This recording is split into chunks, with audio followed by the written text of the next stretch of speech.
and welcome in another here in Goddard, Kansas. We're at the Genesis Health Club complex here. My name is Arnav Pokhrel. Joining me in the booth tonight, Ethan McCormick. Ethan, Cornbelt League's on a hot streak here, 2-0 with a plus 24 run differential. What are you expecting to see tonight? I'm expecting to see the same thing that I saw the first two nights. A high-scoring game, a lot of hits, great pitching from both teams. It's going to be another fun one tonight. The heat is rising. Let's see if the CBO guys can rise to the occasion.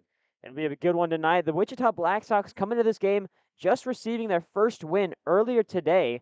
They took down the ICT Avengers in a 16-17 playoff game there. That was a play-in for this first round here, the round of 16 game that we're covering.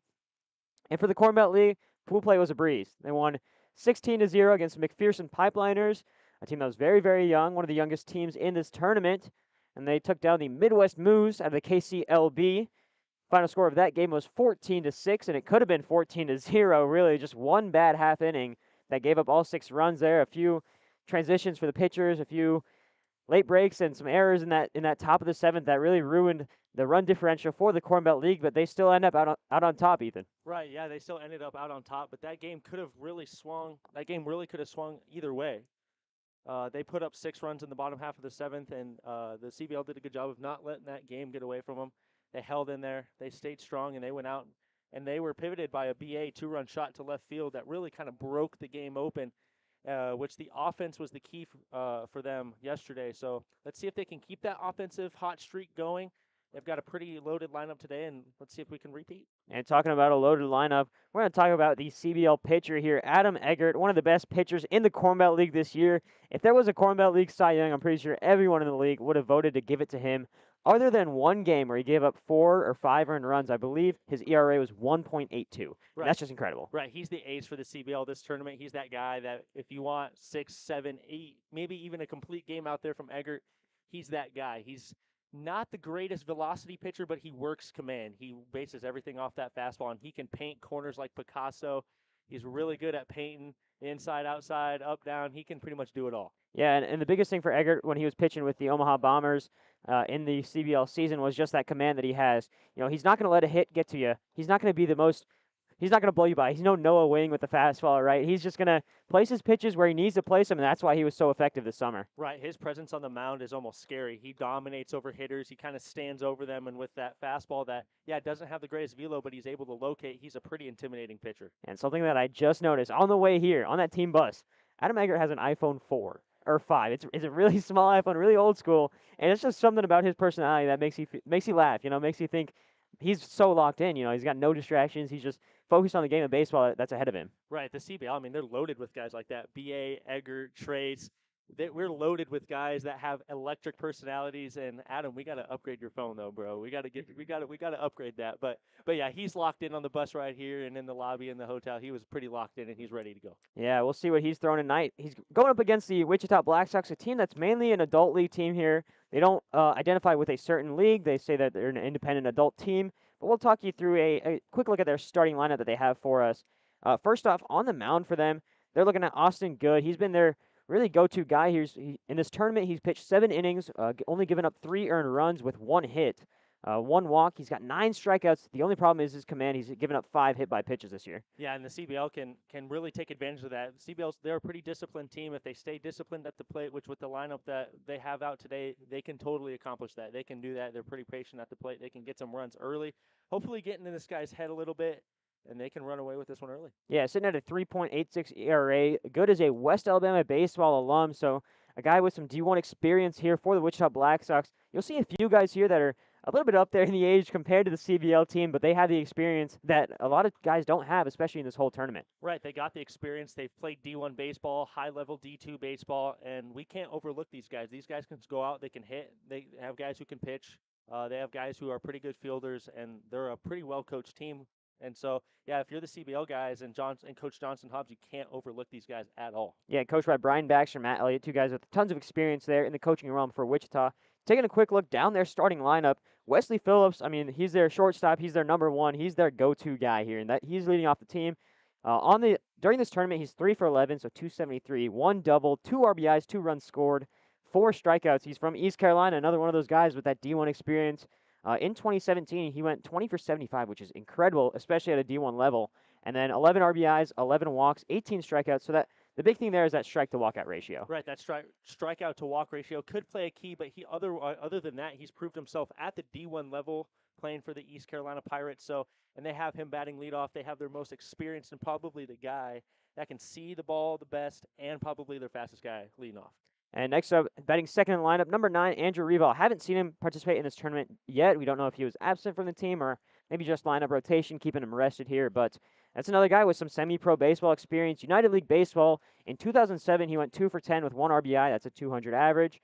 And so another guy with some experience that some of these CBL guys don't have in that United League Baseball. Right, and that's the advantage these Wichita White Sox guys have over the CBL guys, is that advantage that they have playing pro ball. Yeah, their age may be up there, but they definitely have the IQ, the experience that can help them carry to the next level. Next up in the lineup, Jordan Harris, a center fielder, 2 for 9 on the tournament, 1 double, 2 RBIs, 3 runs, 1 strikeout, so a very disciplined hitter there. And what do you know about his college days?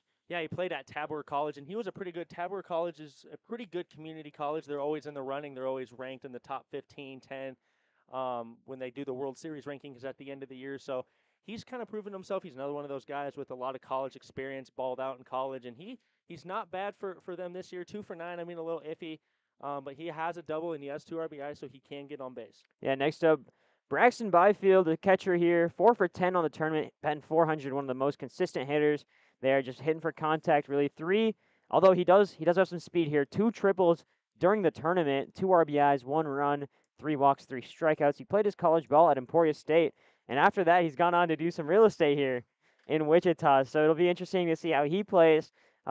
Again, another guy with a ton of experience for this Black Sox team. Moving down the lineup in the 5 spot, you got the designated hitter, Dan Rudisil. Catcher, plays third base, but today he's hitting DH. 2 for 7 on the tournament, 2 RBIs, 2 runs, 1 walk, 2 strikeouts. So another guy who can get contact when you really need it, but not a guy that you're turning to for that RBI hit. Right, he's one of those guys where if you need a hit from him, he can supply, but he's not going to go out there and give you 4 for 4, 5 for 5, 3 for 3. But he can definitely get on base in that clutch moment if needed. And he played at Newman University and MIAA school. A lot of these guys went to MIAA schools. Fort Hays is represented, Emporia is represented, and Newman is represented a couple times. And he played there in 2005, and he played 64 games that season. Yeah, and that 64-game season mark, that's 4th in Newman history there. So very efficient guy, someone you can rely on, that got that engine, and he loves to play ball.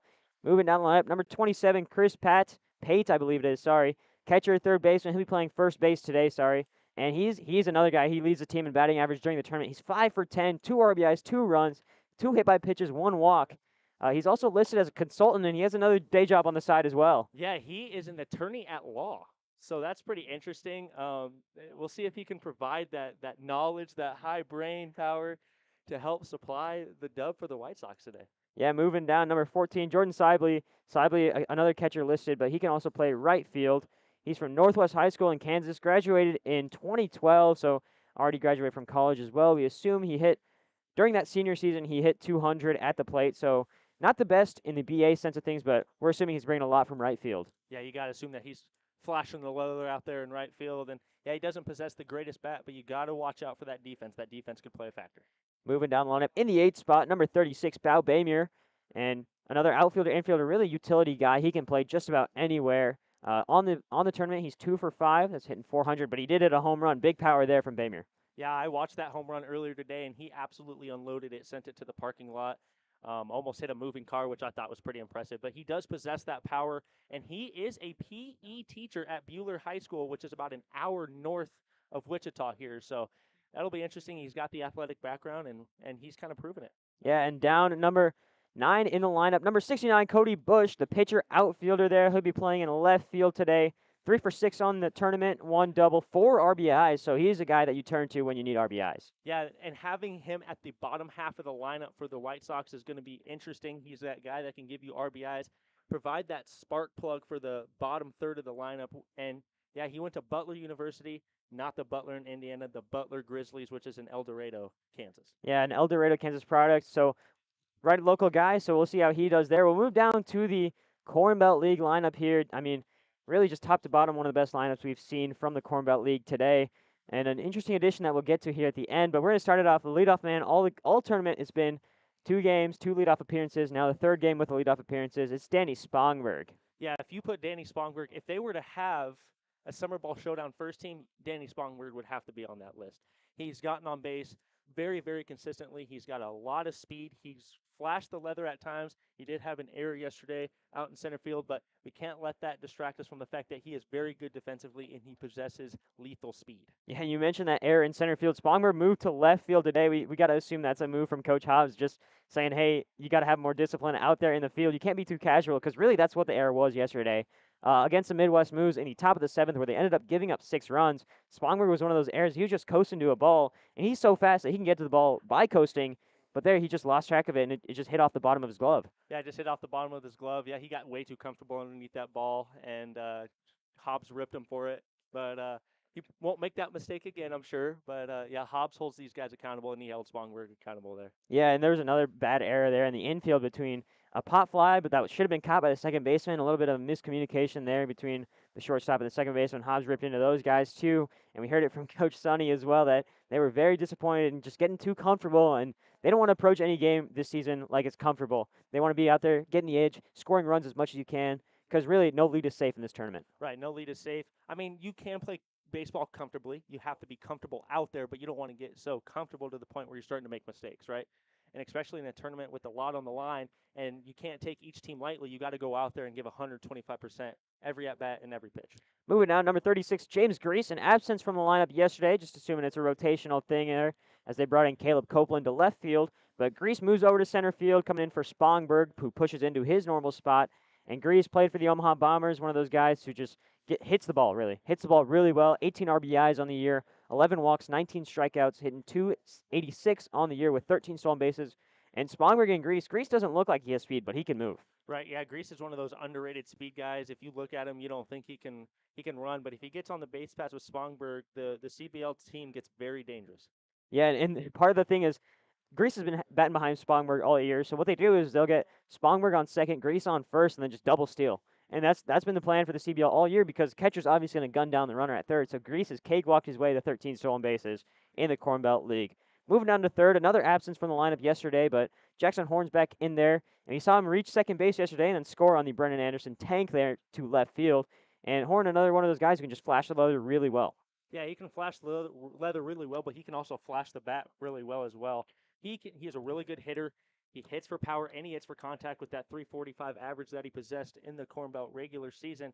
Yeah, I mean, the top 6 hitters for this Corn Belt League team, they're really good, and Horn kind of anchors that group.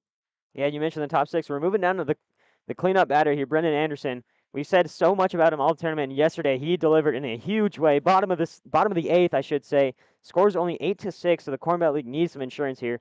And right as I say that, Brendan Anderson just drives one deep to left field.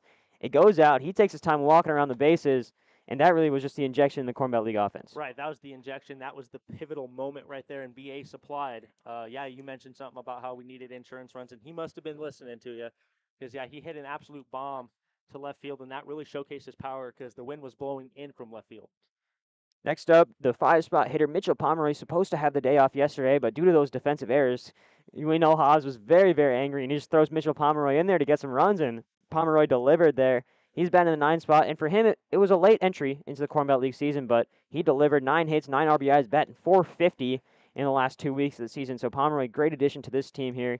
Against the, I believe, McPherson Pipeliners, he was 1 for 3 with 3 runs scored. He reached base on error twice in that game, so just a really intelligent runner. Yeah, really intelligent runner, really intelligent player, and one of those guys that has a pretty bomb personality. But yeah, I mean, he's kind of pivoting that middle half of the lineup. That's ever so dangerous for the CBL team. And right on cue there, the 6th spot, Hunter Babe, another one of those great power hitters. He'll be playing first base today. Wayne State College up in Wayne, Nebraska. He went to Platteview High School, so through and through a Nebraska product there, playing for the champion Filth Ballers. His dad, Dan Babe, is an assistant coach. Baseball just runs in the family. Yeah, I mean, baseball runs in the family, and you can definitely tell his dad has passed down that also beautiful baseball IQ, and Hunter Babe has possessed every ounce of it. He hits bombs, and he anchors that last 1 through 6 guy, that 6 spot. And, yeah, I mean, he tops off a very dangerous top half of the lineup.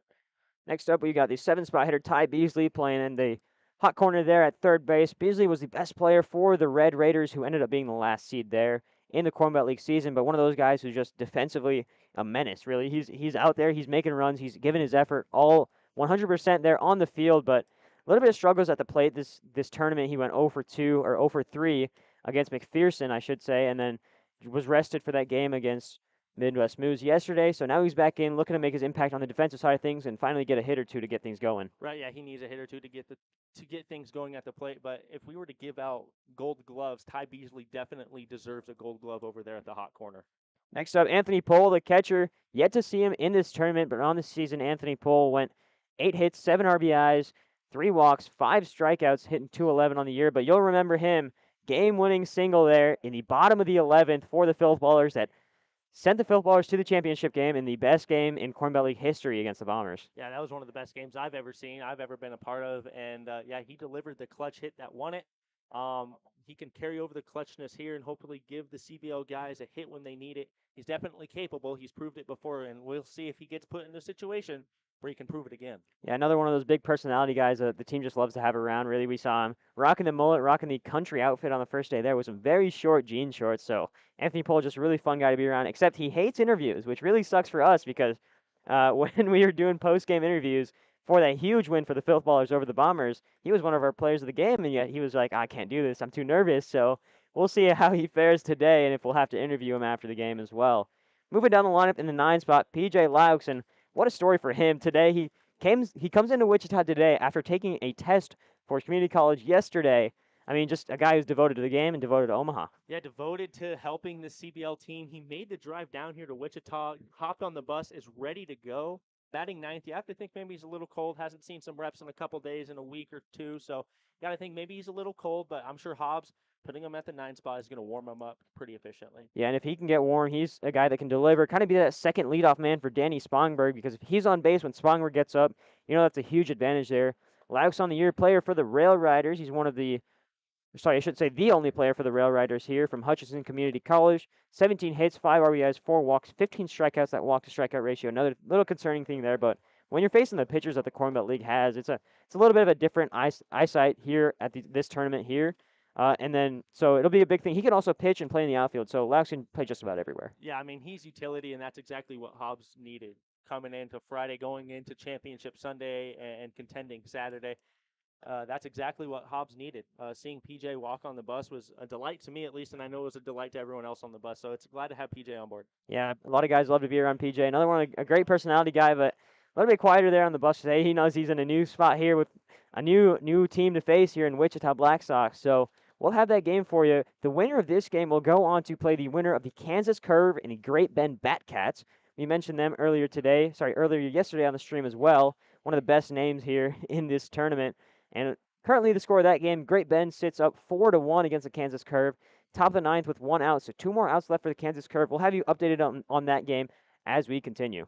Right, yeah, I mean, that's a great game. Great team names as well, the Kansas Curve and the Great Bend Batcats. But, yeah, we'll keep you updated on that game. The Great Bend Batcats are a team that can hit. Obviously, it's in their name. They're a team that can swing the bat pretty well. And the Kansas Curve, primarily a pitching team. But, yeah, that was a pretty good matchup today. And, yeah, it'll be interesting to see who we get tomorrow. All right, and with that, we'll take it a break here. We'll bring you back, talk a little bit more about the Corn Belt League team, and talk a little about the Corn Belt League as well when we return.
Here talking about the game yesterday that the Corn Belt League had against the Midwest Moose, and what a game it was there. 14-6 the final score. Taking a look at the box score, they scored 4 in the bottom of the first. Sorry, 4 in the bottom of the second, 1 in the bottom of the third, 2 in the bottom of the fourth, 1 in the bottom of the fifth, and then the Corn Belt League scored 6 in the bottom of the eighth to finish things off finally. And for the Midwest Moose, it was 6 runs in the top of the seventh, so that was their entire output there. Is what it was in just that one inning. Taking a look at the stats there from that game, the biggest player there, 4 for 5, 2 runs scored, 1 RBI. Eli McDonald, what a day it was for him. Yeah, what a day at the plate for Eli McDonald. In the post-game interview, we mentioned how he was seeing the ball well, and he was doing exactly that. 4 for 5, pivotal in that Corn Belt offense yesterday, and it was really good to see him at the plate after Guido gave him a chance to get on the bus. It was nice to have Eli make the trip down here with us, and yeah, what a game from Eli. Yeah, and then another player that really stood out from that game, Brendan Anderson, went 2 for 3, 2 runs scored, 4 RBIs for him, and obviously that bomb was two of the 4 RBIs, but delivering, getting those contact hits when he needed to as well, not just the power. Yeah, I mean, he can hit for contact and he can hit for power. That's what makes him so dangerous and what makes him such an effective hitter, not just in the Corn Belt, but also in his college days at Missouri Western. So, yeah, it's really, really cool to see. It was really, really cool to see Brendan Anderson hit a bomb to left field yesterday. That really kind of just ignited the Corn Belt offense and even the defense and the pitching staff. The biggest thing to note there as well in the stolen base paths, Danny Spongberg keeps his streak going. He's sitting at 12 consecutive games with a stolen base, also sitting at 12 consecutive games with a hit. He went 1 for 5 yesterday, scored a run with an RBI, had a strikeout as well early in that 6th inning, but able to recover from that, keep his hit streak going, keep his steal streak going as well from the end of that CBL season. It's been huge for him, been huge for the offense. Right, the offense is not complete when Danny Spongberg doesn't get a steal. I mean, if he gets a steal, the offense they're rolling. They can get rolling pretty quick. So, and he's leading off for us again today, playing right field. So, yeah, he pretty much gets things going, and he sets up a very dangerous 1 through 6 that can compete with just about anybody. Another big performance from yesterday, 3 for 5, 3 runs scored, 2 RBIs. Isaac Bonner had a great day, and then following him up, 9th in the batting order, Derek Siegner goes 2 for 4, 1 run scored, and 2 RBIs on the day, and looks like we're getting ready for first pitch here. We were thinking there would be a national anthem here before the 7 p.m. game on field 1, but looks like there is nothing going so far, so we're going to see Eggert on the mound here. He's getting his warm-up throws in. Yeah, Eggert on the mound is going to be exciting today against the Wichita Black Sox. He, like we said earlier, is one of those guys that has a lot of control, he's able to work a lot of the outer half, inside half. He's good working the horizontal pitching game. And like I said, he's dominating out there. I mean, he's a presence out on the mound. He carries himself very well. And, yeah, he's pretty dominating. It'll be interesting to see how long Hobbs keeps him out there today. And behind the plate there is Anthony Pohl, first game of the tournament. But another one of those guys, a little bit more mobile than Siegner. Maybe not as mobile as Nick Carlson, but he can deliver on the base paths when he needs to. Nick Carlson's probably the fastest option for catchers, and I'd say the most safe defensively is Siegner. Anthony Pohl is just a good mix of the two. Right, Anthony Pohl's just like if you pour Sprite and Sear Mist together and you get an equally good product. He's just as good as those two, and yeah. So I mean, it'll be interesting to see what he can do. And Hobbs has options behind the plate, so if he's not getting it done, he can go to Carlson, he can go to Derek, and yeah, he's just got options. I mean, looking at the strike he just threw down to second base, looks like he'll be comfortable behind the plate. And that'll bring up our leadoff hitter in Wesley Phillips.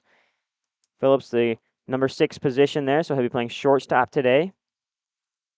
And he'll line up against Adam Eggert, ready to deal his first pitch. And the game is over between the Great Bend Batcats and the Kansas Curve. Final score 3-4 for the Batcats as the first pitch is fouled off. Kind of be 0-1 here. Another first pitch strike there for Adam Eggert, and that's something he was big on all season. Yeah, this is my matchup of the game, too, right here. Adam Eggert, the ace, versus probably the Wichita Black Sox best hitter. It'll be interesting to see the at-bats between these two. This one lifted deep into center field. Running under it is Grease. Can he get there? Yes. No, he cannot, and it bounces up, and Grease just able to tick it over. And so it'll hold the runner at first. So a leadoff single there for Wesley Phillips. Not the way Eggert wanted to start the game, but he'll look to rear back against Andrew Revel.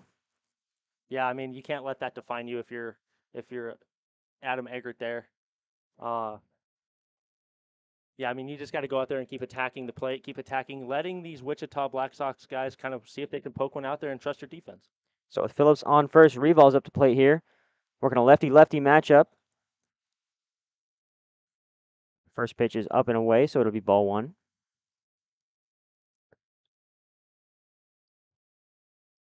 Here's Reval, the third baseman for the Wichita Black Sox. And this one's hit sharply down the third base line. Is it fair? Yes, it is. So Reval gets contact on it. It'll go down the left field foul line, and making it all the way to third base is Phillips. So an early 2 hits for the Black Sox puts runners on second and third. Yeah, man, they are going early. They are getting things going early. Yeah, they're seeing Singer well. They're seeing, Eggert well. Yeah, they're just able to tee up on him. He's kind of leaving stuff over the half of the plate. And let's see if he can respond. We can't let this defense kind of fail us here. Eggert lines up here against Jordan Harris, a 3-spot hitter from center field. And this one misses high. It'll bounce off the backstop. Pole eats it at the backstop. So 1 run scores here. Wesley Phillips comes in early, and it's a 1-0 ball game. Yeah, man, this is not the start that the CBL was looking for here. 1-0 now that the score is between the Black Sox and the CBL. Runner on third here is Andrew Reval. Harris still at the plate here. The count is 1-0.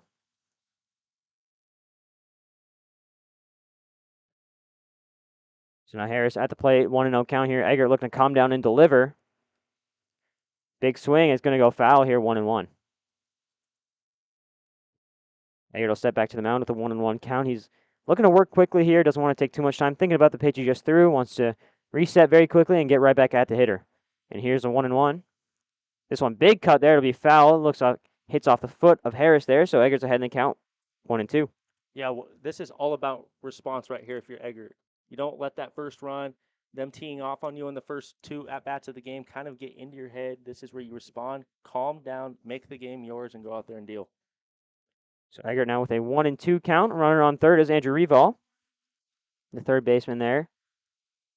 Not the fastest guy Reval is. He swings at high pitch there, and Harris gets a hit that'll bring in a run, so it's a 2-0 lead here for the Wichita Black Sox. Yeah, what a start for the Wichita Black Sox. They came out and they're surprising the CBL guys here. They're kind of, yeah, I mean, they're surprising us up here too. I don't think we came out here expecting them to do what they're doing, but yeah, they come out. They're teeing up on Eggert. They're sitting back on him.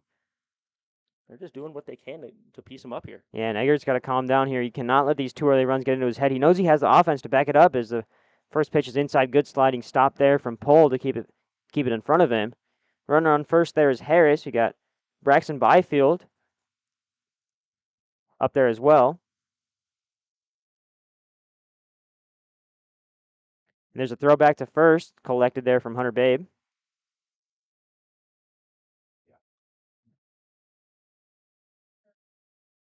Now with the count 1-0.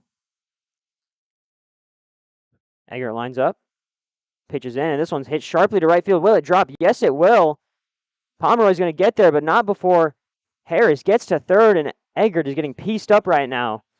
These hitters are jumping on those slow pitches.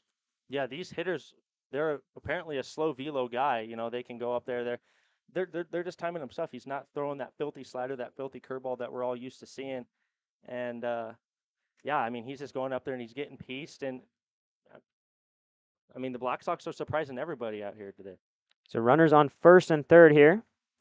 It'll bring up Dan Rudisil. And the pitch is away from Pole, and Eggert's really lost his control here. Another run comes in to score. That's Harris there scoring, so it's 3-0 for the Wichita Black Sox. Byfield moves to second.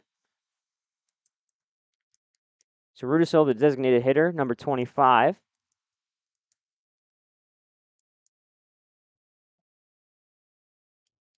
So it's a 3-0 lead here, and there'll be a quick mound meeting here between the entirety of the infield, and coming out here is Coach Hobbs. You're not going to pull Eggert this early. You know what he has, and you're going to talk to him here, say, hey, calm down. Really, that's all he's got to do. I mean, yeah, he's just got to go out there and calm down his team. I mean, Eggert's going out there. He's allowed three runs on 3 hits, and I mean, his control hasn't been there. The velocity, we know his velocity isn't always there, but he's just gone out there and he's given these Black Sox guys things to hit, and they've been piecing them up. Score at 3-0, no outs here. Count is 1-0, working against number 25 Dan Rudisil, the designated hitter. Long meeting here between Hobbs and Eggert, just trying to get him amped up here, get him calmed down. Eggert was ready to deal, but now he's a little bit shaken. Yeah, and I mean, this is, like I said, all about response. You can't let these 3 runs. I mean, yeah, you don't want it to tack up and get on you early, but you also want to respond and still go out there and deal your best stuff. You can't do too much here if you're Eggert. You're not a fast velo guy. Don't try and throw these pitches in there because then you're just going to lose control.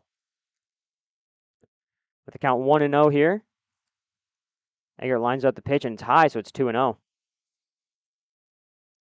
And Eggert's really struggling with those high pitches. You got to find that low corner first before he can establish that high fastball.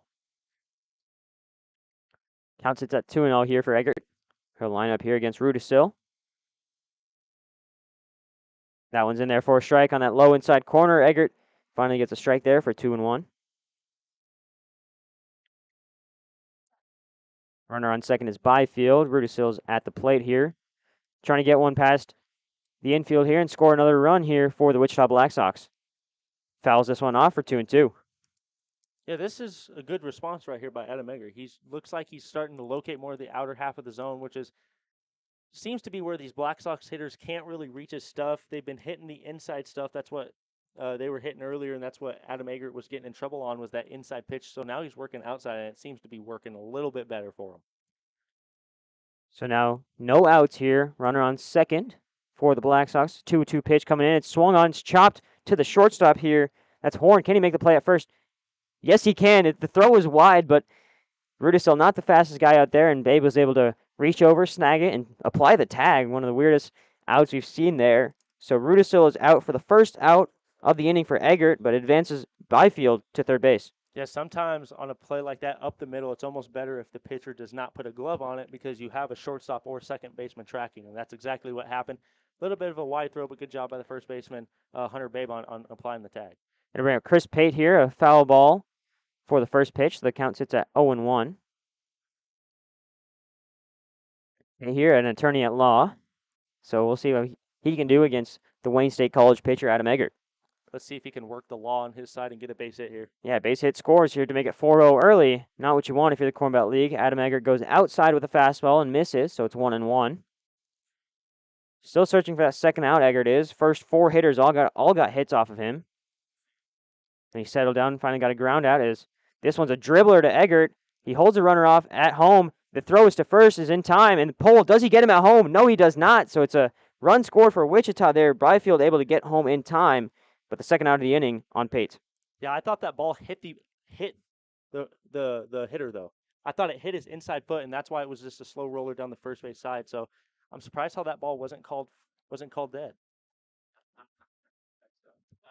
So the out is made, but the run scores for 4-0. Bases are empty now for Jordan Sibley.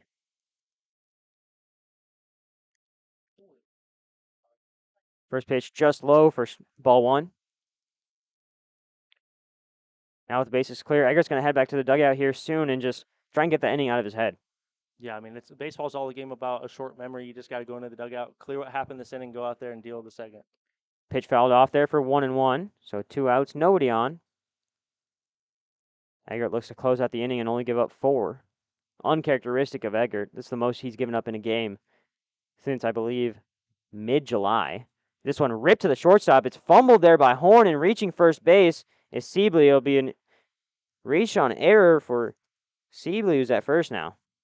Yeah, that's just a play that you have to attack in the air. You got to make that play in the air. You can't let that ball eat you up, and that's exactly what Horn did. But good job by Sibley there on just attacking what Eggert's giving him. Eggert's leaving balls over the heart of the plate, and these Wichita Black Sox guys are doing what they can, and they're piecing them up. I'll bring up Bowie Baymer.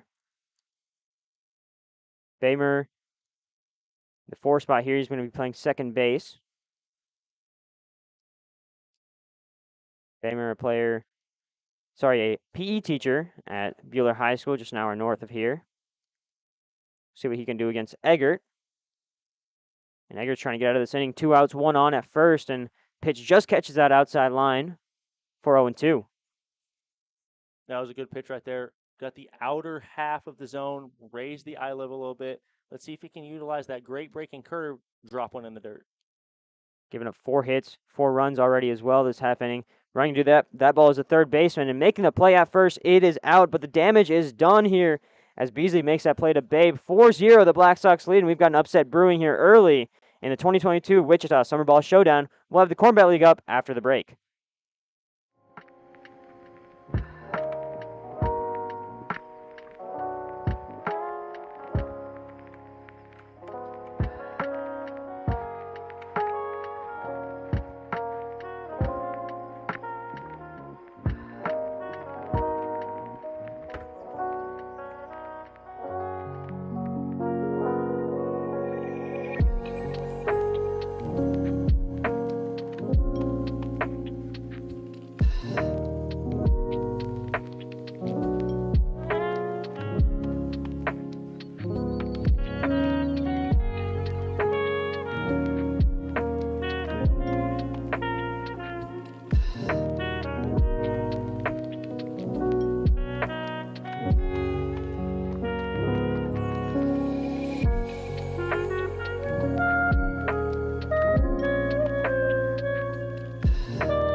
And we are back here. Bottom of the first coming up. Egger got pieced up a little bit there.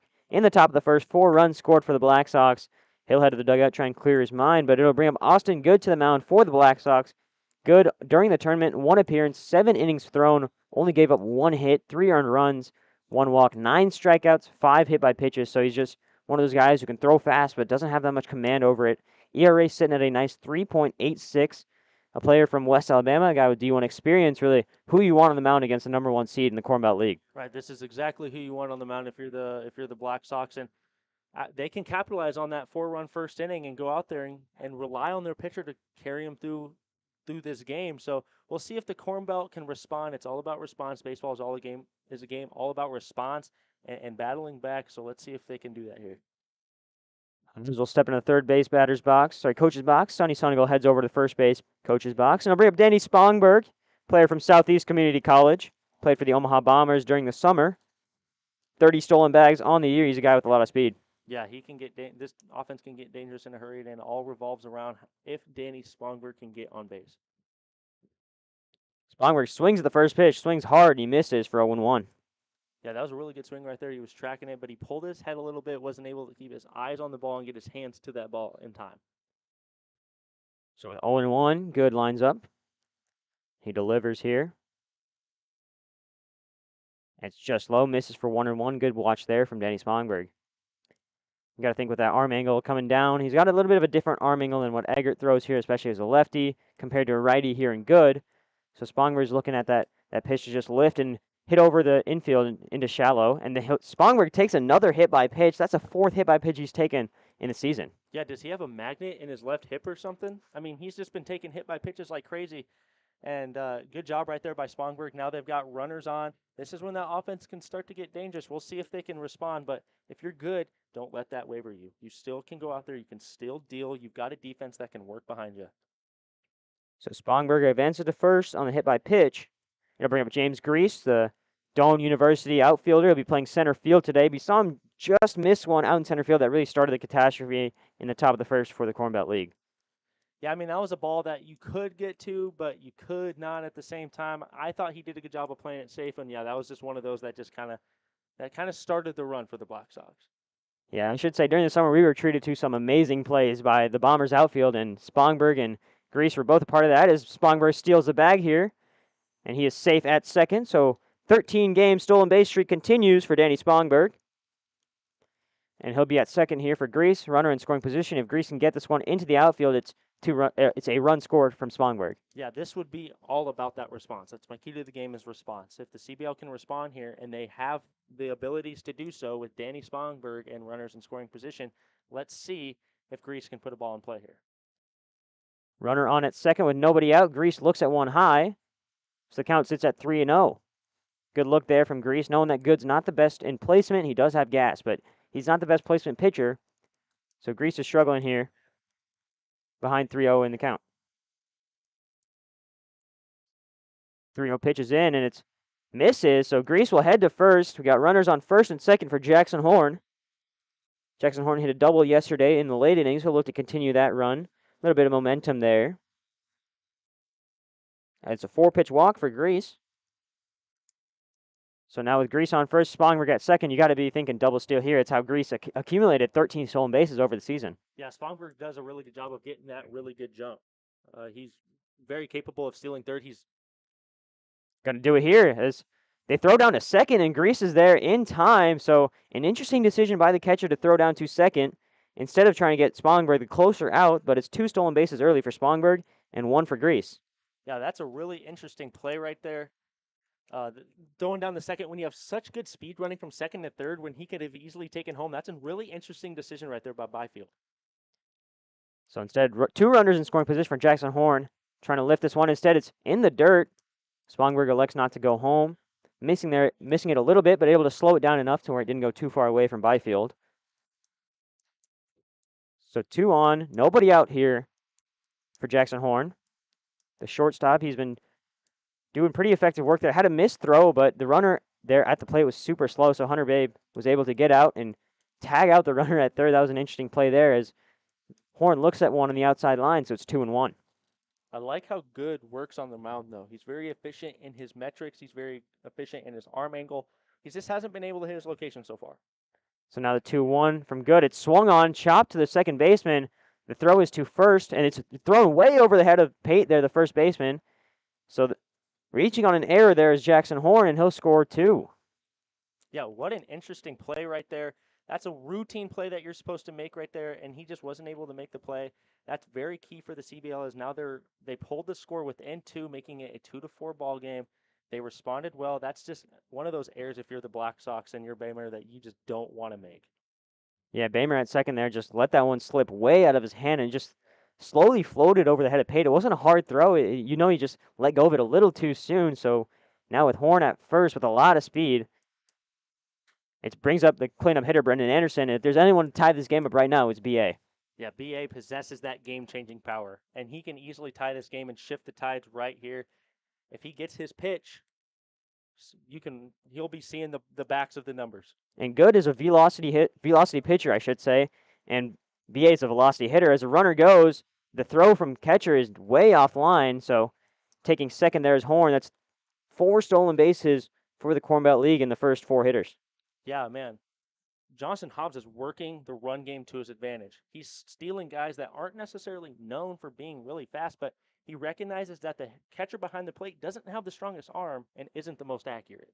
Yeah, and as well as with the older adult team here, not going to have the highest pop time as well, like we saw yesterday with the Midwest Moose, or even a few days ago with the McPherson Pipeliners. Catchers with really good pop times that just didn't have the arm strength, but here you're just looking at, with the age, just maybe a little bit less of a faster pop time. You can still get the ball down there and still get it accurate, but just missed that one heavily as he was just still on his knees there from behind plate was Byfield.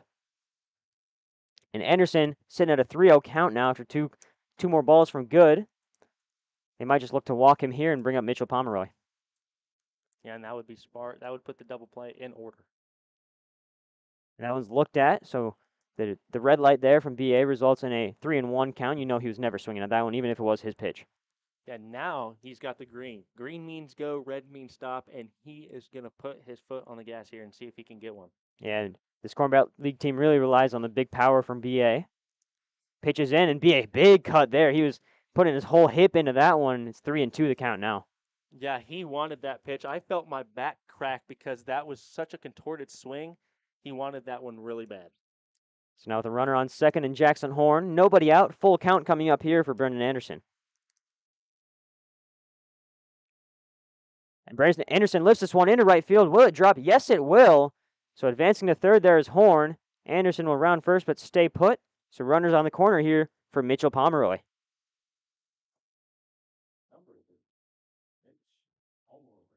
So Pomeroy with runners on the corners and Brendan Anderson at first and Horn at third.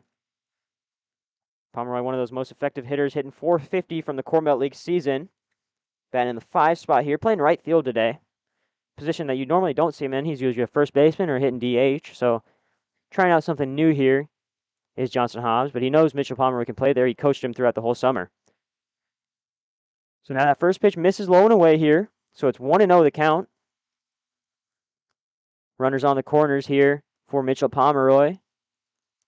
And the Corn Belt League looking to respond in a big way here in the bottom of the first. 1-0 is in here from Good. Big swing from Pomeroy. He lifted this one into right center. Will it drop? Yes, it will. 1 run will score. Brendan Anderson's going to round and head to third. He's in comfortably at third, standing up, so it's runners on the corners again, and it's a 3-4 ball game. Yeah, good job of taking that ball opposite field again. Like I said, is it a Taco Bell deal? Because these guys are going Oppo Taco again. Saw it last night as well.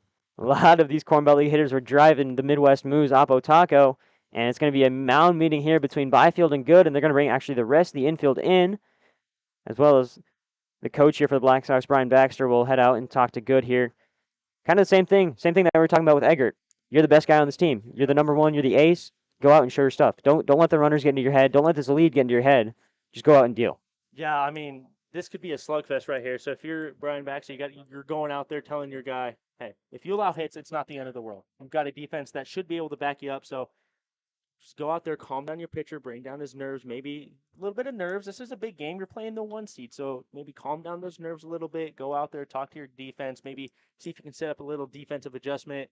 Go out there and just see if you can get out of this inning with limiting the damage. And the runner on first is Mitchell Pomeroy. Mitchell Pomeroy, an extremely tall guy. He's sitting at like about 6'2", 6'3", but he has speed. And we saw it yesterday. He reached on an infield hit where it was a routine ground ball to second base, and the second baseman watched it into his glove and then made the throw to first. And usually that's a surefire out, but with Mitchell Pomeroy, that's not an out. And he made it there in time. He beat out the throw by a good 1 or 2 steps. So Pomeroy's got a lot of speed there at first, and you know he's waiting for this jump. And there he goes. There goes Pomeroy. The bunt is laid down. It's a high one, but getting down there is Hunter Babe. So 1 run scores. Brendan Anderson ties it all up at 4-4, and the sac bunt from Hunter Babe moves Mitchell Pomeroy to second. Yeah, that's a really good sac bunt right there. Was able to do what he needed to do to get that bunt down, and he did exactly, what he was supposed to do. And now there's still a runner on scoring position. No double play is in order. And, we'll see right here if Beasley can break out of his streak and give us the lead here. Yeah, Beasley really been struggling at the plate recently for the Red Raiders and for the Corn Belt League. He lifts this one high into right field, but it's going to go out of play. He pieced up good on that pitch, but unable to squeeze it into fair play. So yeah, Beasley, we mentioned, went 2 for 3, I believe, in that quarterfinal against the Filth Ballers that the Red Raiders ended up losing, and then went 0 for 3 against McPherson, a game that he really should have had a few hits there, especially against the youth pitchers that McPherson was throwing out. Although they were pretty nasty. We talked about it before. Easton Perkins was an absolute filth ball on the mound there. He was throwing sliders that were dirty and getting some of these Corn Belt League hitters on their knees. As Pomeroy's on second here. Pitch is misses high, so the count's sitting at 2-1. Working against Ty Beasley here, and Ty Beasley can draw the walk. He's a very intelligent hitter, just needs to make contact with the ball, try and bring Pomeroy home here. Good, a walk is not the worst thing in the world with only second base open, so it forces an out at every bag. Count sits at 2-2 after a foul ball. Yeah, if you're Ty Beasley here, watch for the waste pitch. He still has a pitch to waste here, Good does. So watch for that waste pitch. Stay disciplined in the plate. Trust your hands. So here is Beasley. Pomeroy goes, and it's a hit-and-run play, but Pomeroy will have to return because it's a foul ball hit there from Beasley. I like that play right there by Johnston Hobbs, giving him a hit and run with a somewhat speedy Pomeroy out there on second base. And Ty Beasley, Hobbs is maybe trying to give Ty Beasley options to work out of his slump. So instead it'll be 2-2 again here for Beasley. Pomeroy's sitting at second. He won't go. Pitch is outside, so it'll be a full count, 3-2. So Beasley working with a full count. Pomeroy's at second, 1 on, 1 out.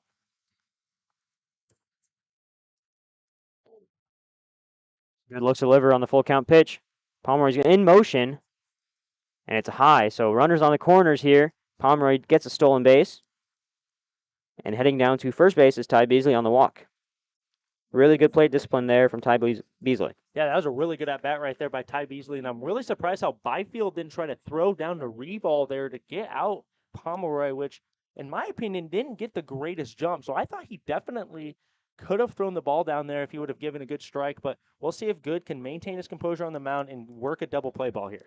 It'll bring up AP Anthony Pohl. First pitch looked at from Pohl. It's outside. Runners on the corners here in Ty Beasley and Pomeroy. Beasley's got good amount of speed here as well. He was one of the faster guys on the Red Raiders, so you're expecting steal here from Beasley anytime soon. Get 2 runners in scoring position for Pole, and an outfield hit here would bring 2 in because of Beasley's speed. Pole showing bunt. Pulls back here for the steal, and the throw is faked down 2 seconds, so advancing to second is Beasley. Won't say I called it, but I might have. Oh, you definitely did call it. They were just, Hobbs is trying to get out of the double play. He doesn't want a double play to end this inning, so he's going to do whatever he can to get runners in scoring position, and he's going to utilize these bats, and we're going to try to capitalize on it. Pole, first appearance at the plate in the tournament. Looks at a pitch that catches the outside line for 2-1.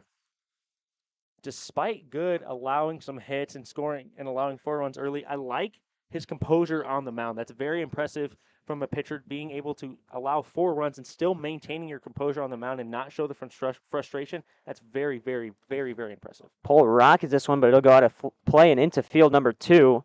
That's something to notice here as well. The field covers, the nets, I should say, don't go all the way down the foul line. So there might be some plays where the ball is called dead here because of a foul ball from a different field comes into play here. Yeah, you definitely have to keep your head on a swivel if you're these players, but you can't let that distract you from the game on this field. 2-2, the count is against Pole. He takes a high swing there and just stays alive. Good swing there from Pole. Yeah, way to stay alive. You could tell that was his pitch, and he wanted to swing. He got his plant foot down, and he loaded, and he could tell he wanted that pitch. Just got a little under it and was a little behind. Saw a quick run out there from James Grease. Looks like he was grabbing something of his. Looks like maybe another baseball that came into play there. I couldn't really tell. It was a really quick move there from Grease, just running behind the home plate there. But instead, it's 2-2 for Pole again. And Good throws this one high, so it'll be 3-2. Full count worked again by these Corn Belt League hitters. Yeah, extremely disciplined at-bats right here by these CBL hitters. Just when we thought that this game could get ugly, the CBL turned around and said, no, not today. They've turned around and they've been able to maintain and claw back. So 2 runners in scoring position for Anthony Pole. 1 out, and a big cut there for a strikeout. Anthony Pole wanted all of that one, and he just missed. Yeah, that was a great pitch right there by Good. He raised the eye level, really unloaded his velocity right there on that pitch, and that was a really good pitch right there by Good, putting down a very, very talented and a very, very aggressive hitter. But that was a very good pitch right there by Good, and you've got 2 outs, and let's see if he can limit the damage here. I bring up PJ Laux, first appearance of the tournament for him, and you mentioned just came into Wichita today to join the team. Looks at a first pitch high there. And Laux, one of the most intelligent hitters on the Rail Riders team. Take a quick look at his stats from the year. Laux hit, I believe it was 315, so above 300 is really impressive here, especially facing off against some really tough CBL pitchers from the Rail Riders. Laux looks at another pitch high there, just missing the high line there was Good, and Good's been really locating these pitches a lot better than we thought he could. He came to this game with 5 hit by pitches, and he's avoided them here. He only hit Spongberg in that first at bat, but other than that, has seemed to slow it down and find his control. And right as I say that, he misses low and away, so it'll be 3-0. Do not want to load the bases with 2 outs, bring up Spongberg again. Yeah, and you definitely have the red light right here if you're PJ Laux. Laux will sit back on a pitch, and he'll take first base. It's 4-ball walk there from Good, and it'll bring up Spongberg again. Yeah, Spongberg, the speed. You almost have to think they might be playing a little small ball here. So if you're the Black Sox defense and you're Revol or Pate, you got to be anticipating a bunt down the line and see if you can cut that off before it damages you a little too much. Yeah, I totally is not out of the question here. If Spongberg tries and lay down a bunt here on the left-hand side, try and catch Revol out of it as he fouls off the first pitch back. Revol, not the most athletic third baseman there.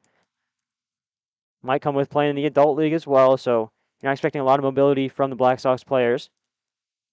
But these guys can still definitely make plays, and you can't overlook that. These guys still have a ton of baseball experience, so you can't overlook the fact that they may be a little slower, but they definitely still can make the plays when needed to.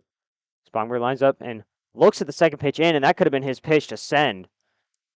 Just a slow curveball there, and Spongberg just washed it all the way into the catcher's glove. So now he's behind 0-2. Bases loaded with 2 outs. Spongberg could really turn this game around right here. But also Good could do the same. Huge momentum shift no matter what happens on this pitch. Good lines up the 0-2. It's a curveball, but it just misses high, so it'll be 1-2. Good look there from Spongberg. That was a good look right there by Spongberg, and I thought that pitch was in the zone. That was a filthy curveball right there. It started above Spongberg's head, and it broke across the plate. I thought that was a strike. Spongberg is lucky he didn't get the backwards K. There's a pitch high. Spongberg checks swing. He won't go, so it'll be 2-2. Spongberg slowly working his way back into this count here after being down 0-2. He's now evening it out at 2-2, looking to put one into play here. And with his speed, I mean, there's no telling what could happen. The 2-2 here from Good. Spongberg lifts this one into right field. Will it fall down in fair territory? Yes, it will. It's fair. Spongberg will head to second. 2-run score for the Corn Belt League. It's 6-4. What a hit right there by Spongberg, planting it just over the first base's head. He threw a little lawn dart right there, and he planted one. That was a really good job right there by Spongberg, and now the Corn Belt League have shifted the tides here. Huge momentum boost for the Corn Belt League. 6-4. Runners are now going to be on second and third. Laux is at third. Spongberg's at second. I mean, with that huge hit from Spongberg, he brings the momentum all the way back in the Corn Belt League favor. And if you're Adam Eggert, you got to be looking at this and admiring the offense that's happening right now. I mean, you have to give your offense almost all the credit here. I mean, they've came back, they've dug out of your hole, but if you're Eggert, you're also using this as motivation. You're looking at this, you're going into the next inning thinking, okay, now I've got a lead to work with. I can afford to allow maybe a run, go out there and just continue throwing your stuff. So with a quick mound meeting here, Good meets with coach of the Black Sox here, the Wichita Black Sox, Coach Brian Baxter and Matt Elliott also out there.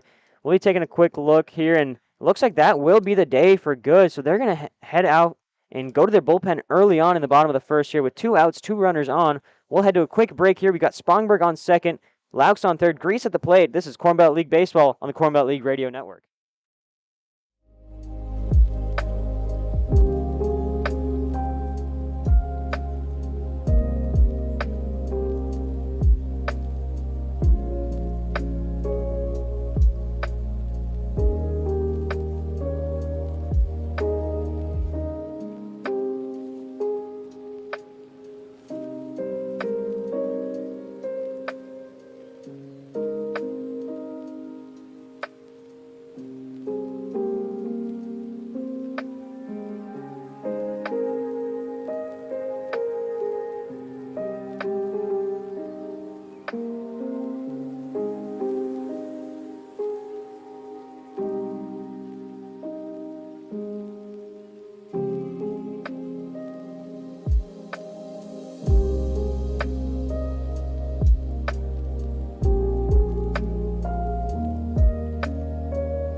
We are back here. An early call to the pen for the Wichita Black Sox.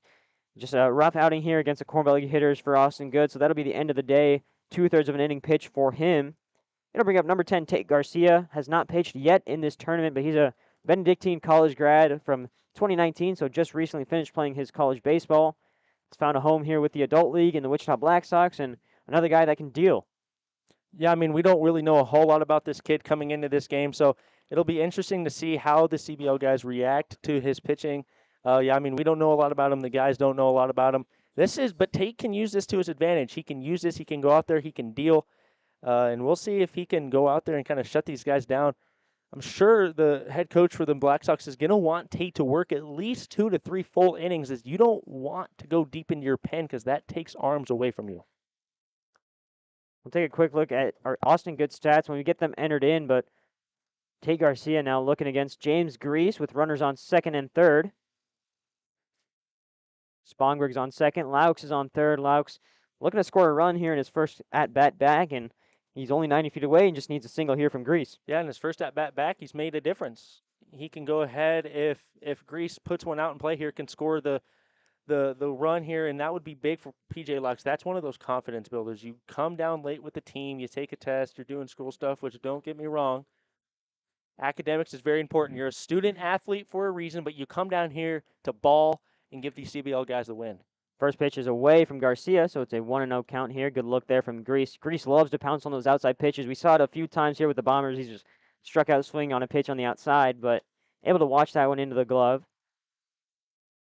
And this one's a foul ball, so it's 1-1 for Grease. 1-1 the count here with 2 outs, 2 on for Grease. And single here scores 2. Spongberg's extremely fast there at second. You got to think no doubt he's running around here, even if it is a direct shot to a right fielder or a center fielder. Grease with the 1-1. That one's in the dirt. Good stop there from behind plate from Byfield, so it's 2-1 now the count. That was a very, very interesting pitch. That almost looked like it had movement of a screwball. I know it wasn't a screwball, and it maybe just was a two-seam fastball that didn't cut a whole lot, but that was a really interesting pitch right there by Tate. So final stats here from Austin Good. 2/3 of an inning pitch, 43 pitches thrown, 41.9% strike percentage, 3 hits, 6 runs, 3 earned, 1 strikeout, 3 walks. As there's a pitch low in the dirt again, so it'll be a walk here, and the bases are loaded here for Jackson Horn. This could be huge here for Horn, trying to add on to this Corn Belt League lead here with 2 outs. Yeah, this is a huge at-bat right here for Jackson Horn. A base hit definitely scores at least 2 because you do have a speedy Spongberg out there on second. Count sits at 0-0. Bases loaded, 2 outs here as the first pitch misses, ball 1. And Tate Garcia struggling a little bit here early on in this Corn Belt League lineup. He faced the number 2 hitter, now facing the number 3 hitter. He misses another one in the dirt, so it's 2-0. Yeah, you almost have to wonder if Tate saw Good get pieced up and was afraid to come out onto the mound. You almost think that he was scared to face such a deep lineup. But if you're Tate, I mean, maybe a mound visit would do you good. As Horn lifts this one, it's in shallow right field. Will it drop? Yes, it will. 1 run scores. 2 runs score here in Spongberg, and it's dropped by the right fielder. They're going to send 3 runs home. And holding up at second, there's Jackson Horn on the, I don't know how to call this, maybe a double. I don't know if that's an error or not by the right fielder, but we'll call it a double for now as Jackson Horn scores 3 runs, and the bases are emptied by him, and he'll head over to second base. I believe that will be ruled an error, a single with an error made by the right fielder.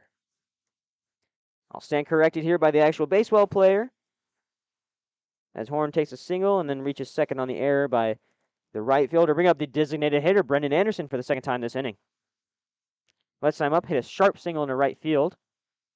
Went Oppo Taco, as Ethan likes to say here. And the first pitch is in there, and it misses for ball 1. Tacos are my favorite food if you haven't known, Arnav. I think any food is your favorite food, Ethan, but I'm not one to say I love a good taco as well. As Anderson hits this one, pieced it up, but it's going to go out of play there on the left field side. And it's going to go into the other field. Yeah, if you're Tate, you take a deep breath there. That could have been real bad for you. That ball could have ended up in someone's windshield. That ball could have been a souvenir for a lucky someone out there, but Anderson was just a little too far out ahead of that one. Anderson swings again, and it's a foul ball, so it's 1-2 now the count. And good work from Tate to bring that one back.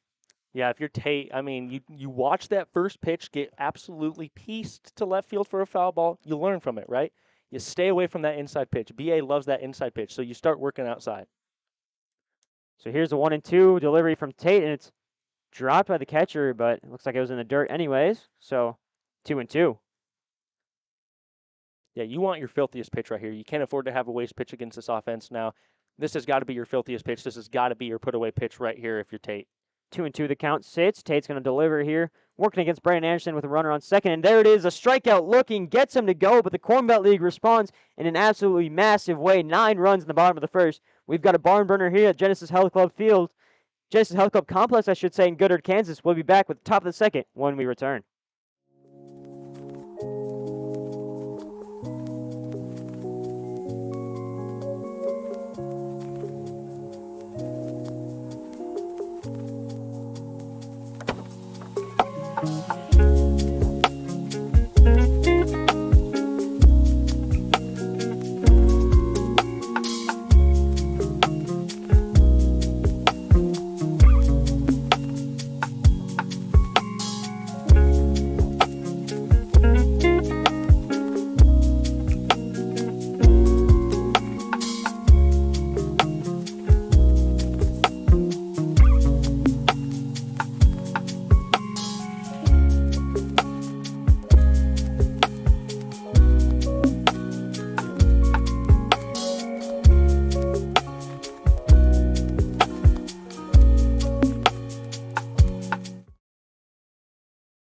Just like Wichita Black Sox made a call to the pen early in the first, an early call to the pen here from Coach Hobbs. They're going to bring in Aiden Erbaum. He was the number 1 for the Omaha Haymakers throughout the season, so we'll see him. The Dakota State University product, 37 innings pitched on the year, 2.27 ERA from Erbaum, so just another one of those guys that usually starts games, now coming in relief, but he's here to do a big thing.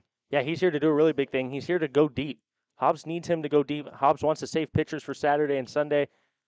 Urban needs to give him at least 4 innings here, and I know Urban can do that. I've seen him do it in the CBL regular season, but if you're these Black Sox guys, you also use that to your advantage. You know he has to go deep. You know he's going to be trying to throw his best stuff. So attack what you can get and see if you can capitalize. I mean, you're definitely not out of this game. You can't let one inning define you if you're the Black Sox. And this team's definitely capable of coming back. They've got D1 experience, D2 experience, pro ball experience even. So these guys are fully capable of making a comeback. It'll bring up Cody Bush here, the hitter. Number 69, he'll be playing in left field. And it looks like he'll take an extended walk out of the batter's box here.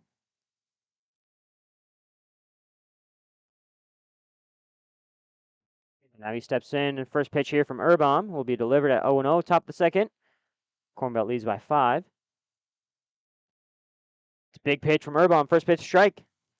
That was a very good pitch, but you can't throw that every time. Now they're going to probably come to expect that pitch, so you maybe just want to start working that horizontal pitching game here. There's a curveball, and it's in there for a strike. Good pitch there from Urban to get ahead 0-2. That curveball was filthy right there. That was a really good pitch. It froze Cody Bush right there, and if you're doing that, I would throw another curveball. I would go an 0-2 curveball right here, back-to-back curves. Instead, it's an inside fastball. It swung on and missed, and 3-pitch strikeout there from Aiden Urban. That's huge for the Corn Belt League. They get an early first out, and they'll bring up top of the lineup here. And Wesley Phillips, last time up, hit a single to center field, and then came around and scored the first run for the Black Sox. Yeah, the CBL has one out, but you're going into a very dangerous top half of the lineup. And Wesley Phillips has proved that he can hit the ball. He did it to start the game with a leadoff single to center field that dropped. So if you're Urban, be smart here on the mound. Yeah, Urban, East Carolina grad, really just showing that D1 experience. A big cut and a miss there from Phillips, and Urban placed that one just below that outside corner where Phillips couldn't reach it, and what a pitch that was. Yeah, he put that right where Wesley Phillips can't reach. He's got that hot zone, when you're hitting, you have a hot zone, and he put that in the blue zone. There's a pitch. First ball thrown here. The 5th pitch thrown by Urban is the first ball thrown, and misses low. So it's 1-1 the count. To explain kind of what a hot zone is, a hot zone for a hitter is zones that you hit the best in. So you have, it's pieced up in about 9 squares. And so usually a hot zone, if you have a red hot zone, that means that's your best place to hit. If it's inside, it's going to be red. If it's blue, that means it's not going to be a place that you hit exceptionally well at. A strike thrown there from Urban for a 1-2 count. And this one in the dirt. Pole's looking around for it, and turns out it veered off to the left side, so it's now 2-2. And Urban, a put-away pitcher, got to be the curve. I'm thinking he goes inside curveball, just try and work that outside to inside movement here on Phillips, try and catch him with something that he hasn't seen yet. I'll do you one better. Fastball high. He just threw a ball in the dirt. I'm going to say he's going to work that vertical game. I'd go fastball high. See what Urban throws here. And it is fastball high, and Phillips lifts that one foul. So good call there from Ethan, the real pitcher here. So it'll be 2-2 the count. Great pitchers' minds think alike. Shout out to Jane Taylor, another PO, and Max Kovlin. I know they're most likely watching, but yeah, great pitchers think alike. 2-2 pitch is lifted foul again by Phillips. Good work to stay alive here. It's going to bring up the 7th pitch of the at-bat here. And Phillips is just staying alive, looking for that one pitch he can poke over into center field, just like he did last at-bat. We thought Grease was going to get under it, but it hit the ground maybe 2 feet in front of Grease. And Grease not laying his body on the line there, didn't want to risk that too early in the game. It's a big hanging curve, but it misses high from Urban, so it's a full count after being ahead 0-2. Sorry, 1-2, I should say. Urban's worked it back. Phillips has worked it back to 3-2. This is where you see that curveball in the dirt right here. Pitch is in 3-2, and it's way inside, so Phillips will head to first base on a walk. Yeah, that was a really good at bat right there by Wesley Phillips. That was a really good battle right there between Urban and Phillips. And yeah, I mean, you don't want to let that get ahead of you. Phillips doesn't seem to have the greatest amount of speed, but if you're Pole, this is where you can show off your catch time, your pop time, and showcase that arm. So we'll see if the Black Sox want to be really aggressive here and try to send Phillips. We saw Hobbs be really aggressive here early on in the first inning. We saw 4 stolen bases between the first 4 hitters of that bottom half of the inning. We'll see if Phillips can do the same here, try and match it, and try and test Pole's arm. Going to expect fastball here early, try and see if Wade Phillips goes on first pitch. And a good pitch on the outside that just misses. We're against Andrew Reval. Hit a double there to left field that just carried down the left field line and is unfortunate for Spongberg, unable to cut that off correctly. And so reaching second there was Reval, and he'll step into left-handed batter's box with a 1-0 count. Runner goes. Oh, no, runner will hang back there. Saw the fastball from Urbaum and decided to hang back. It'll be 2-0. You almost have to think that Pole maybe sold that ball from not being a strike on his pop time. I thought that ball was well down the middle of the plate, right down the PVC pipe. And I thought that ball was a very good pitch, but I think Pole kind of sold it by popping a little too soon. Yeah, saw that runner going and want to get up as soon as he can, and that's a pretty good pop time for Pole, but it just resulted in a ball call there. So 2-0 now as Urbaum delivers. And there's another one that misses just outside, and that one I thought hit the low corner, but it's 3-0 now, and Urbaum's just got to throw a strike here against Reval. Do not want to move Phillips to second. Yeah, you do not want to move Phillips to second. This offense can get dangerous in a hurry, and we saw that in the top half of the first inning as they planted 4 runs. So this offense is very dangerous, and they're very capable, and it is led by the runner on first, Wesley Phillips. There's a pitch in there for a strike, so it's 3-1. Working against Andrew Reval. Reval, the United League Baseball player, played there in 2007, went 2 for 10 with 1 RBI. Has that semi-pro experience, just looking to piece one out here into center field, drop it low, and give Phillips a chance to move over all the way to third. Instead, it's another strike there, and Reval thought it was a ball, and he's heading halfway down the first base line, and he has to now return. And that's got to light a fire under Urbaum's belly. Oh, yeah, I mean, you see that. You see, Reval walk that one down. You know, that's pretty embarrassing right there if you're the hitter, not to put him on fire or anything, but that's just something that you do not want to happen if you're Reval. So now with a full count, Urbaum looking to put Reval away here. Instead, Reval lifts this one. It's short to the second baseman, and they'll just get the out at first. So Phillips moves over to second, and Reval, after thinking he had a free base there, is now out. That'll be the second out here of the inning, so it'll bring up number 31, Jordan Harris. Harris, 1 hit, 1 run scored, 1 RBI as well. He brought home Phillips there on that single to right field. It is a beautiful night at the ballpark here tonight and at the Genesis Sports Complex. The sun is setting behind us over here, and it is just a beautiful night. What a baseball sky, to quote the great Jane Taylor. This is a great baseball sky, and we're seeing 2 great teams battle it out here tonight in the SBS, championship, and can't ask for anything better than tonight, Arnav. And can't ask for some good hits as well. The score is 13 runs in the first 3 half innings. It's 9-4. Corn Belt League just got hot at the right time there in the bottom of the first and scored a ton of runs with 2 outs. As hitting that one foul there was Harris for the first strike. Yeah, Harris was a little bit behind that. Urbaum's kind of maybe increased that velocity. Maybe think he was kind of holding back the gas a little bit on the first 2 batters, but now, or the first 3 batters, excuse me, you almost want to think that he's going to start showcasing that heat that he can possess right here. Urbaum lines up the 0-1, and there it is, fastball straight down the middle. Just misses low for ball 1, and I thought he caught that bottom line there. I definitely did think he caught that bottom line there, and this umpire strike zone's been a little interesting. It's been moving around a little bit, but it's been consistent for both teams, so I cannot complain about the strike zone. But as a pitcher, this can be quite frustrating. We'll see if Urbaum can get that out of his head here with the count sitting at 1-1. It's a pitch way inside. Harris just able to scoot outside of the way, so it'll be 2-1. Due up for the Corn Belt League, we got 5, 6, and 7 in Pomeroy, Babe, and Beasley. So we'll see what they can do after this half inning concludes. It's currently 1 on with 2 outs here as Urbaum delivers to Harris, the 2-1 pitch here. It's cut on, and it's high, lifted high to Pomeroy there in right field, and running under it and getting there is Pomeroy. So that will be the end of the top of the second. No runs scored for Wichita. That's the first time we can say that about in half inning. And we'll head to the bottom of the second. Corn Belt League looking to add on to this 5-run lead.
we are back here. Mitchell Pomeroy's up to bat here for the Corn Belt League All-Stars.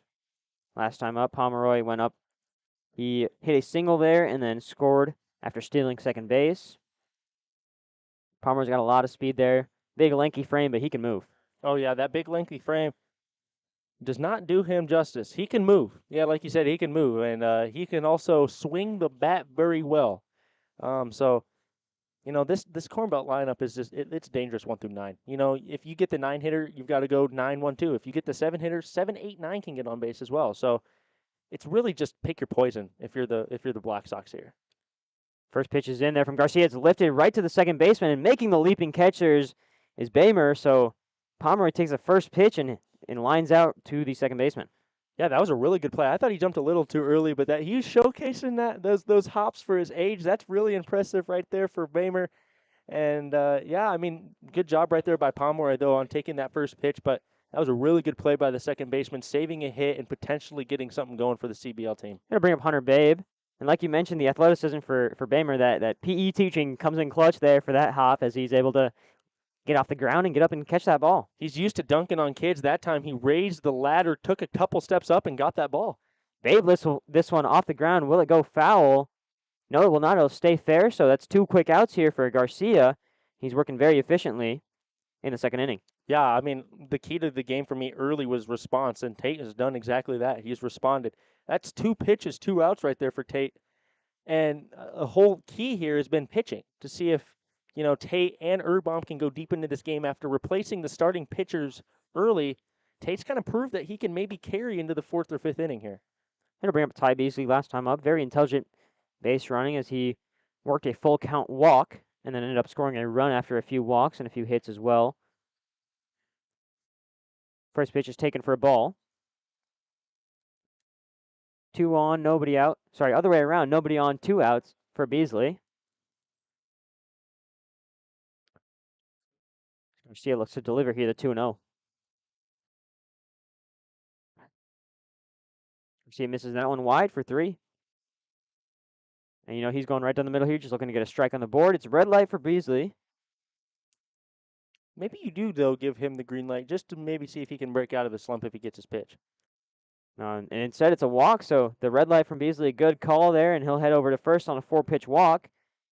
And it'll bring up Anthony Pohl. Last time up, a strikeout swinging.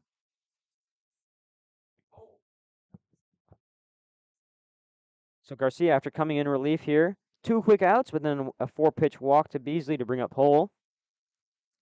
And on deck is Laux here. Last time up, Laux, another walk there. That one was a 4-pitch walk as well.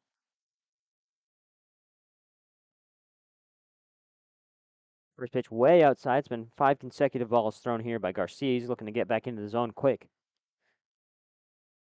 Just can't do too much, especially against Pohl. Pohl's not the biggest hitter. He can hit for contact. He'll be hitting the clutch, but he's not your power hitter, so you just need to place your balls right, and he won't be able to touch them, really.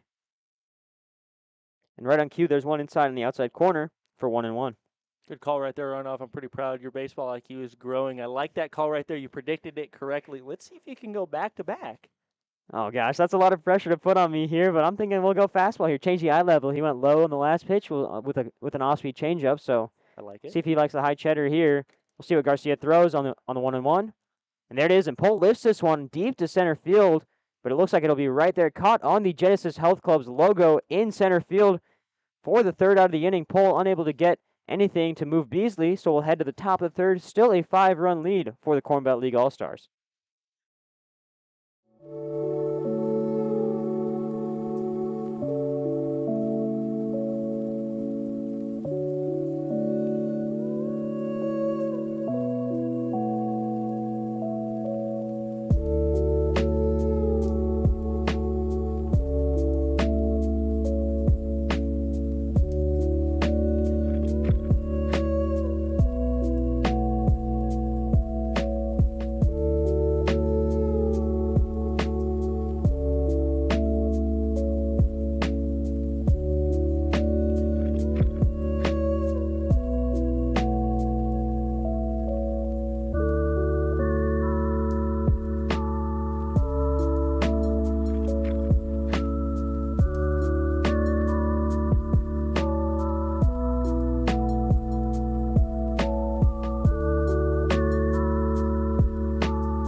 back here. Top of the third coming up. We've got Byfield, Rudisil, and Pate coming up here for the Wichita Black Sox. And Urbaum really settled in there in that second inning. Coming in early for Adam Eggert. Not what we were really expecting from Eggert here, as he gave up 4 earned runs early in the first, but Urbaum's been able to come in and dealt efficiently there in the second inning. We'll see how he works in the third. As the first pitch is a hanging curveball, just misses high. Wow, where did that miss? The umpire must not be seeing where the ball actually comes into the plate. That ball was an absolute pipeliner of a pitch. The second pitch is lifted here, deep center field. Backtracking here is Grease and getting under it for the first out of the inning. 2 pitches, 1 out. Quick work there for Urbaum on the first hitter. Byfield to bring up Rudisil, the designated hitter. Byfield, he barreled that ball, but I don't think he has quite enough power to get that ball to deep center field, which center field, as we all know, is the deepest part of the ballpark, and I don't think he just had quite enough power to get that ball out there. Rudisil, 1 walk and 2 strikeouts on the tournament so far coming into this game, and he lifts this one high into shallow left field. Running under it is the shortstop Horn, and making the catch there is Horn. So 2 quick outs on 3 pitches for Urbaum, and Rudisil is retired. Yeah, I mean, this is exactly what you were asking for if you're right here for Hobbs and Urbaum. I mean, 3 pitches, 2 outs. It's kind of what Tate Garcia did last inning. He kind of did a similar thing. He got 4 pitches, 2 outs, but then he allowed a walk, but then he was able to get out of it. Let's see if Urbaum cannot repeat history and write his own chapter right here. Pate's up to bat here. Last time up, he went 1-3, so a ground out to the pitcher there, but did end up getting an RBI there as he scored a run on that ground out. First pitch is in there for a strike, and now Urbaum's going to deliver the 0-1. That pitch way inside. It hits off the foot of Pole. But Pole will get up and throw one right back to Urbaum. So it's a 1-1.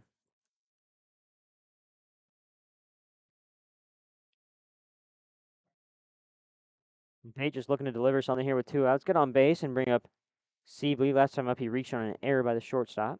And that pitch, a curveball just missing outside. And Urbaum does a really good job of working those curveballs across the plate, whether it's inside to out or outside to in. Just needs to locate it a little bit better on the end. And that's a good strikeout. But unfortunately for him, he just misses outside, so it's 2-1. And this one lifted foul. So Pate staying alive here, 2-2 the count. I think the umpire is not accounting for the movement in the late break that Urbaum's curveball possesses. I think he's calling the ball where he originally sees it and not actually where it enters the zone. Could be a thing here, and maybe that's the thing that Pole needs to do. Maybe just frame him a little bit more inside, but another pitch fouled off there by Pate, so it'll be 2-2 again. And the question coming into this was team chemistry, right? You know, you gathered guys from 8 different CBL teams, but that I haven't seen that problem come up yet. As the pitcher and catcher here, they've been able to stay in great communication. There's a swing and a miss there. Looks like it got fouled off by Pate, so it's still 2-2, and it'll bring up the 7th pitch of the at-bat here. Yeah, Cameron Pate, the attorney at law, he is battling. And just like how he would battle in a potential courtroom scenario, he is battling at the plate right here. This is very impressive. Maybe it's that law experience. He rockets this one right over the head of Urbaum. And after staying alive and forcing 2 foul balls, he'll head to first base. That was a really good at bat right there by Cameron Pate. He fouled off 4 straight pitches, and then he got Urbaum's best stuff, and he took it, pieced it up to the center, up the middle in the center field, and the Black Sox got runners on first with 2 outs, and Sibley's coming up to the plate here. Last time up, Sibley reached on an error by the shortstop Horn. Horn just fumbled the ball on that play, and Sibley was able to make it to first in time. So Sibley's up to bat. Pate's on first with 2 outs, so Urbaum's just got to get a quick out here and head down to the bottom of the third here. Try and keep this a 5-run lead.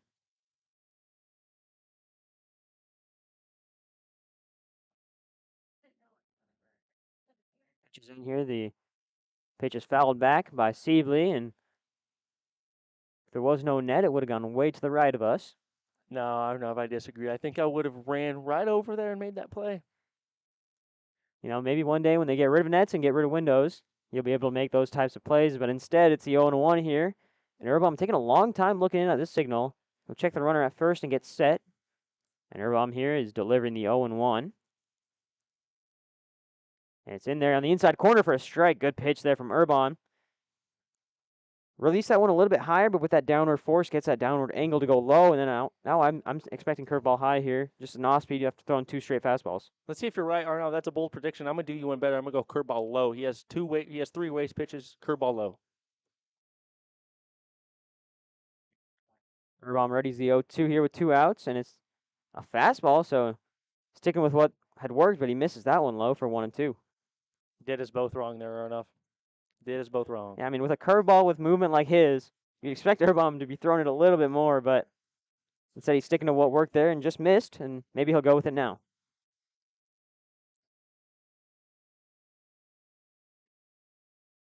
Urban ready's the 1-2. Runner on first, Chris Pate. And it's in the dirt for 2-2. You've thrown 2 straight balls in the dirt. This is when you just rear back, maybe plant one on the outer half of the plate. You have options here. You can go with your changeup, which has been hit earlier in the game, or you can go with your fastball, which can get electric, and put it on the outer half. Here's a 2-2 from Urban. This one's pieced into right field, and it's going to drop here. Unable to get to it in time is Pomeroy. Runner holds up at second. And the throw in is in time to hold the runner at second. So we'll see Pate at second, Sibley at first. Good contact there from Sibley to launch that one into right field. I'll bring up Bao Bamer, who's out last time. He was up. It was the end of the first inning.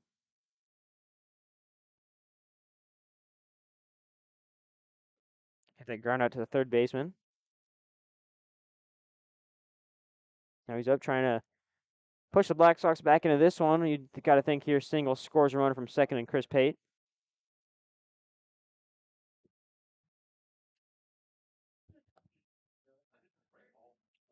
First pitch is in from Urban. Big swing and a miss there from Bamer. So it'll be 0-1, 2 on, 2 out for Bamer. So I'm up a ground out there to Beasley at the hot corner, and Beasley's been doing impressive work on defense. When he gets the ball, he's almost a surefire out there from third. So now the 0-1 here with 2 outs. Urban working against Bao Bamer. Pitches low and away.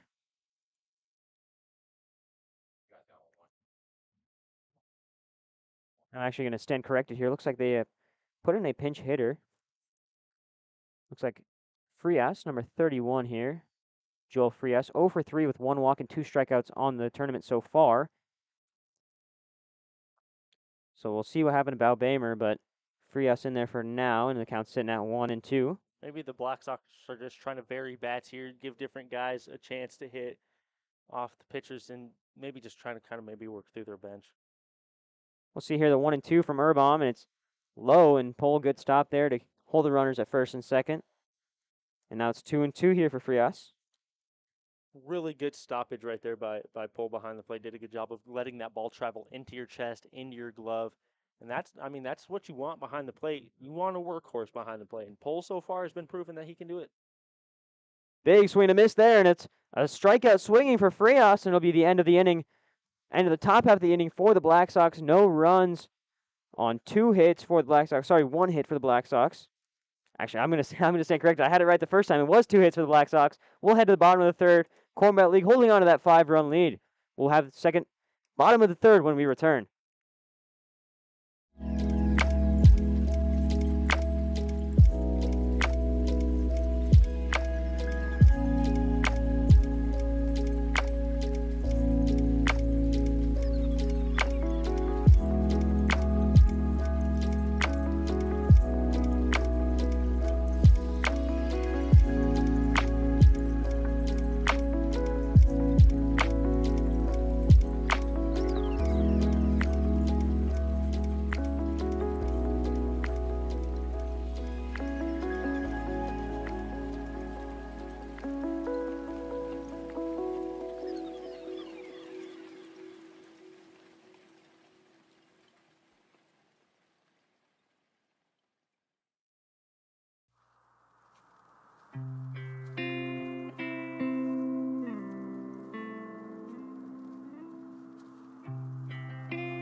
We are back here. Looks like a quick defensive substitution made by the Black Sox. They're going to move number 14 for them. I believe that is Sibley, who started the game in right field. They're going to move him behind the plate here. They're going to move number 31 Frias to second, and they're going to put Byfield out in right field. So just a straight swap there. Byfield goes to right, and Sibley goes behind the plate. Maybe just looking at the speed, you want to catch it with a faster pop time, a little bit more accuracy behind the plate, and that's what Sibley gives you. Yeah, I mean, and that's the coaching staff that we talked about. That's oh so smart. They just make defensive adjustments to try to put them in spots to win the game. Laux fouls the second pitch off, so it's 0-2. He's falling behind early.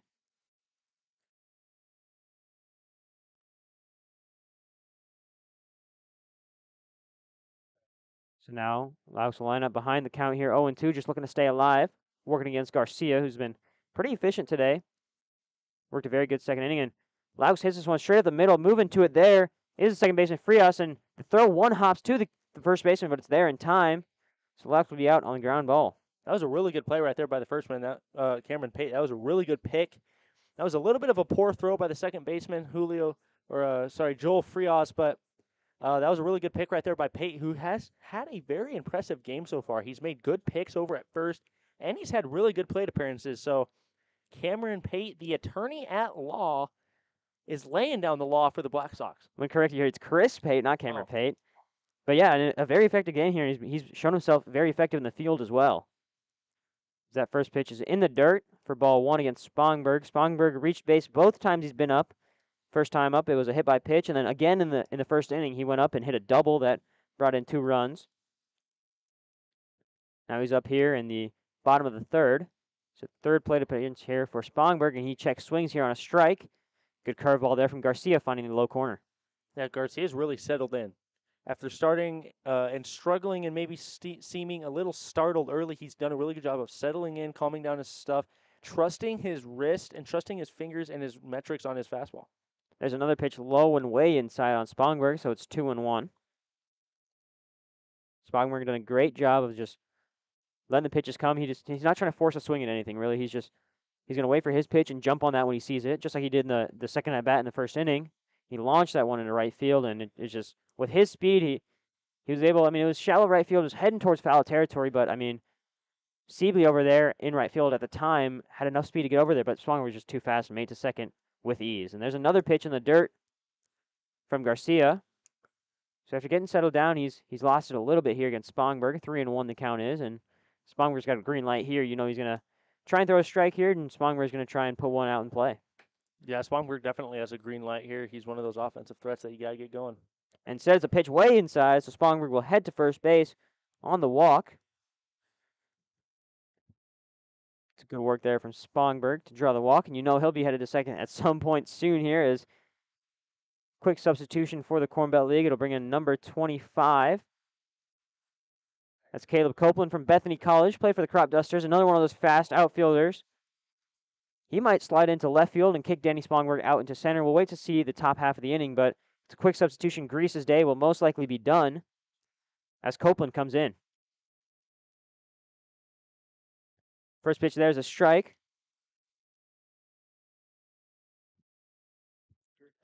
And what's the over-under on new batter is Danny Spongberg stealing the base pass here? I say he goes right here. I say Johnston Hobbs is giving them the steal as Hobbs is giving them the signs over there at first.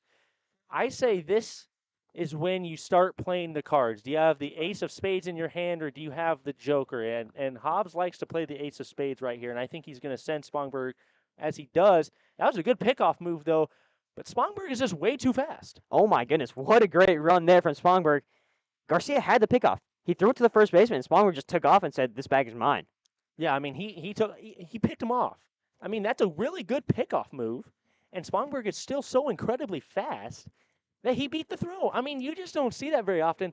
You see that in the major leagues with the likes of Trey Turner, Harrison Bader, and among other very quick guys. You just don't see that very often. And this one lifted into right field by Copeland. Spongberg's going to head back to second. It is dropped by the second baseman. That's Frias. And after coming to the game, Frias has made 2 mistakes here. And Spongberg heads to third, and Copeland takes first on the error. Yeah, that right there is just unfortunate. You're tracking that ball. you got to think that maybe the lights are playing a factor here. You know, they got lights surrounding on 5 fields here at the beautiful Genesis Sports Complex, and you got to think that maybe you lost that ball in one of them, as there is a light sitting right behind the right-handed batter's box. So you got to think that maybe he lost that one going up. So instead, it's runners on the corners. You got Spongberg on third, Copeland on first. Just incredible speed here. Copeland, one of the faster outfielders on this team. We're clocking a little bit faster than Grease and a little bit slower than Spongberg, so he's right in the middle there, and just about the same speed as Pomeroy. So Copeland's going to be taking second here anytime soon, and you're expecting, if they do try the pickoff throw to first, that Spongberg's going to be headed home. And there's a pickoff throw to first, and Spongberg dancing around third base, trying to catch the first baseman on a throw across the field and then hopefully make a mistake. He was channeling his inner Michael Jackson there. I thought he was going to moonwalk his way back to the bag. He was dancing over there, and he was ready to go. You can tell he's itching to go. Runner goes. The throw is low, but good track there from Frias to keep it in front of him, and 2 runners in scoring position now for Jackson Horn. Yeah, and I'm surprised how Spongberg didn't go. You maybe think he was sleeping, or Hobbs wanted him to stay just because you don't want to start tacking on too many runs. You never know with Hobbs. But Copeland, being speedy as he did, takes a double play out of order. Runners in scoring position now with 1 out. You got Horn up to the plate. We'll see what he can do. Horn first time up, reached on an error. And then next time up, hit a single. Both of those appearances in the first inning. Now he's ahead on the count, 3-0. And you know he's got a red light here. Try and load the bases for none other than Brendan Anderson. Yeah, and that's a scary man at the plate right there. A scary, scary man. This one in there for a strike, so it'll be 3-1 as the lights come on in the press box here, and we're very thankful for that. I can see my score sheet a little bit better now. The lights come on in the press box, and the stars are starting to shine out on the field. Another pitch is in. 3-1 is in there for a strike, so it's 3-2, and Horn watched that one all the way into the glove. Thought he had it on the outside corner as this foul ball hit from the other field that lands right on top of the netting that covers the spectators. From that netting, saving some ahead of the spectators as full count pitch is high, so it'll be a walk. And bases are loaded for Brendan Anderson. The bases are loaded for the scary man himself, B.A. If he were to dress up as a scary man for Halloween, he doesn't have to dress up. He's scary himself. B.A. at the plate is just one scary hitter. I know he would give me nightmares if I was still pitching because he can just piece up anybody. So Brendan Anderson, bases loaded, up by 5, looking to explode this game wide open, working against Garcia. First pitch, check swing. It's outside, so it'll be 1-0. Still only 1 out here, so Brendan Anderson looking to rope this one into fair play, try and maybe push 2 runs in. You got Copeland at second with some immense speed. Horn also a pretty fast guy, so the next pitch in, and Anderson lifts this one deep left field, but looks like tracking it there as the left fielder Reval, and instead it falls. They lost it in the lights, and the run comes around. Only Spongberg will score because he was holding up for the tag, and Brendan Anderson on a routine sac fly instead reaches first base. Yeah, I called it earlier that the lights are going to play a factor here at this ballpark this evening, and just as I say that, he did. The ball got lost in the lights, as there also is a light on the left field's batter's box, or the left-hander's batter's box, which was lost in. So the lights are playing a factor, and the hits they're coming. Pomeroy now up to bat. Bases loaded. Copeland at third, Horn at second, Anderson at first. Pomeroy lifts this one straight up the gap. Will it get through center field? Yes, it will. 1 run score. Second run coming around is Horn. Anderson's going to push over to third, and so runners on the corners. 2 more runs score for the Black Sox. Sorry, for the Corn Belt League, I should say. Yeah, what a hit right there from Pomeroy right there, or from Hunter Babe right there, excuse me, as he pieced that one up the middle, just got that up the middle. Phillips and Frias were tracking on that ball, and they both made a valiant effort to get to that ball, but unfortunately it just was not quite enough to get through, as the CBL has pushed the lead to 8, and now the Wichita Black Sox have to play their cards correctly as there's a meeting on the mound. Quick mound meeting results in Garcia heading down. We'll see who comes in to pitch now for the Black Sox.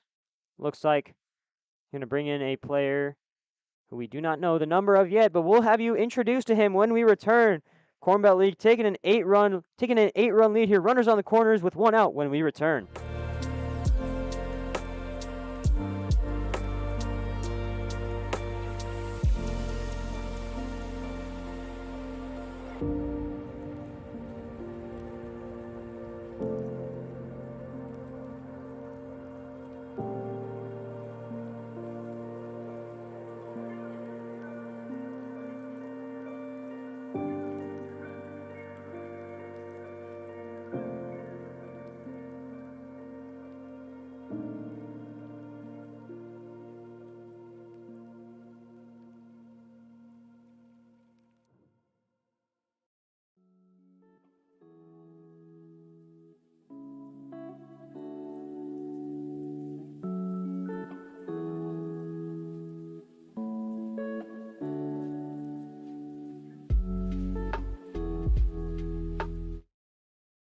We are back here taking a look at the new pitcher for the Black Sox. Ethan, tell me what you see from him.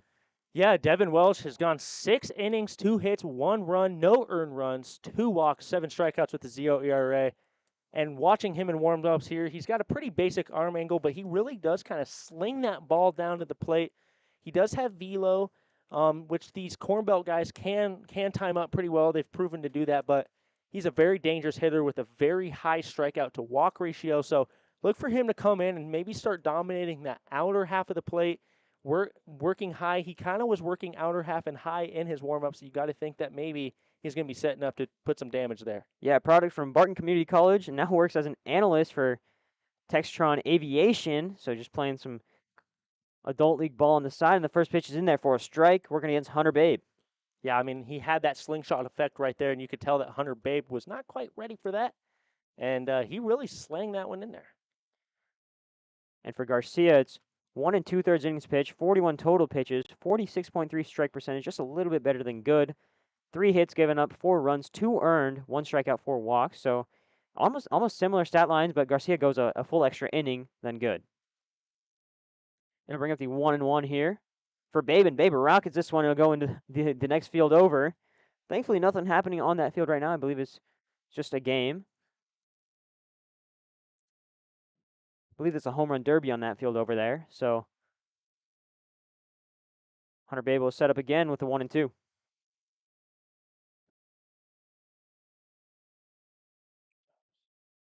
Babe lifts this one foul. He rocketed that one to the right side. That ball was hammered. That exit velo was probably topping at least 80 or 90 miles an hour there, and that ball was absolutely rocketed. If you're the pitcher there, you take a deep breath and you learn from that pitch. You learn not to throw that pitch right there because Hunter Babe will absolutely tank that ball. So you learn and maybe keep the outer half in play here. Now the 1-2, and swing and a miss from Babe, and the throw down. Is it in time? No, it's not. So taken over there, second base is Pomeroy, and a big rocket there from Sibley, a lot more accurate than we saw from Byfield, who's now in right field. Sibley got that one there in time, just a little bit short on the one hop, and diving forward was Phillips, and just unable to reach up and then apply the tag backwards there. Yeah, and see, that's what the substitution did for the Black Sox. And Sibley had a really good pop time, threw an absolute dart down there. Fortunately, it one hopped, and Phillips was not able to gather that ball and make a clean tag, but that was really, really good right there by Sibley. And now it'll bring up the 7-spot hitter, and Ty Beasley last time up walked. The time before that also walked, so yet to record a hit on the day, but he's reached base both times he's been up. As Wichita's now on their third pitch of the day. That one in there for a strike. Just caught the inside line there, and Beasley backed away from it. Yeah, Beasley is still looking to break out of his slump right here, and I think this is the pitcher. The matchup fits pretty well. I think this is the pitcher that he can do it on. Beasley watches another strike in there, so he's falling behind 0-2 in the count. I hope I didn't commentators curse him. Knock on wood, I am so sorry, Ty Beasley. Instead, the 0-2 with 2 outs, 2 runners in scoring position for Ty Beasley. He's looking to add on to this Corn Belt League lead. And instead, as the pitch is way behind Beasley, and Anderson's going to walk into home, Pomeroy pushes over to third. So on a wild pitch, Anderson scores.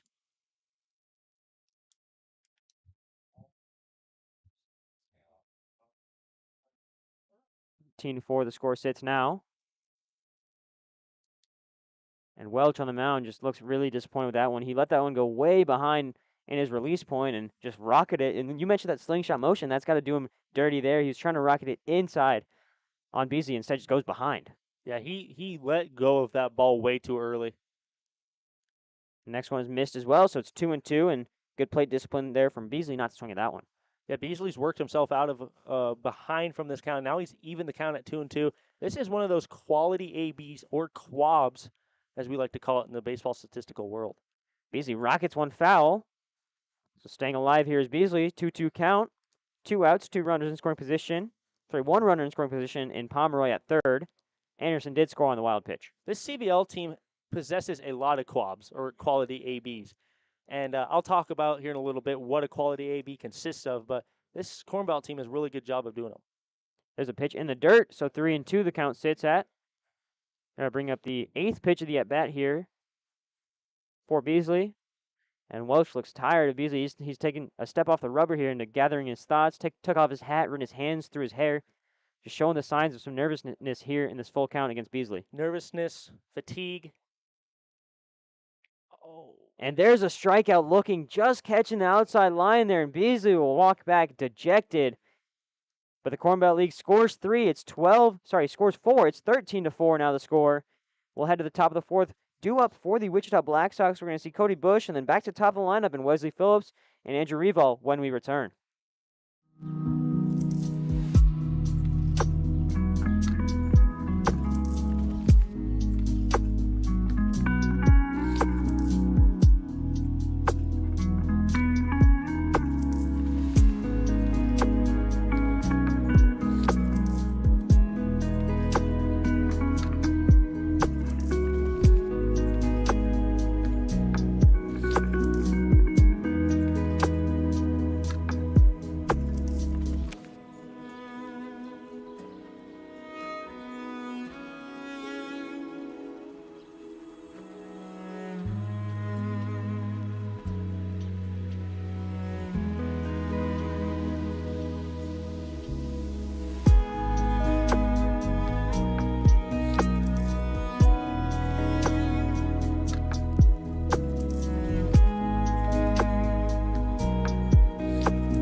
We're back here. Top of the 4th coming up. Cody Bush, number 69, the left fielder for the Wichita Black Sox, due up here. And on the day, he's got a strikeout. Swinging. That was against Urbaum here in the 2nd inning. That was the first batter Urbaum faced. Struck him out in 3 pitches. He'll look to do that again here, does Urbaum, as first pitch is in. And it's high, ball 1. And Urbaum, after coming in the 2nd inning, has done his job very well, only thrown 40 pitches through 2 innings of work. Eggert threw 24 in 1 inning. As this one's lifted right to the shortstop, and running over and making the play there is Horn. Had to stretch a little bit for that one, but nothing too out of the ordinary for Horn there. And that'll retire Cody Bush. Yeah, that's kind of just one of those routine plays where you attack it while it's still in the air. You don't let it come. Take a really nasty and high bounce off this turf and don't let it eat you up. That was really routine play right there by Horn. And now Urbaum, again, working efficiently to start innings. 2 pitches, 1 out. This is the key right here for Urbaum.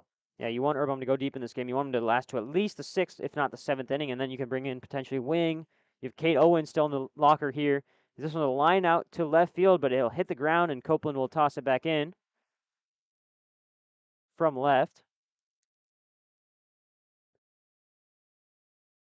So the batter reaches first here on the single to left. Wade Phillips having a very efficient day at the plate. He's reached all 3 times he's been up to bat. And with that single, it'll bring up Andrew Reval.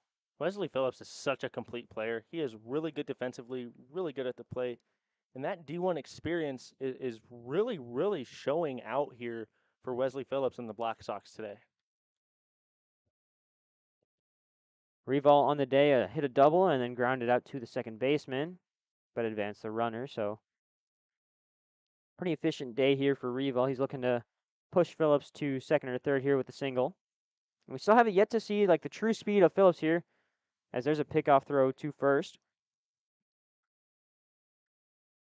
Yeah, I mean, we have yet to see Phillips make a break for second base on a stolen base, and Urbaum's maybe kind of contributing to that. He's giving good looks over.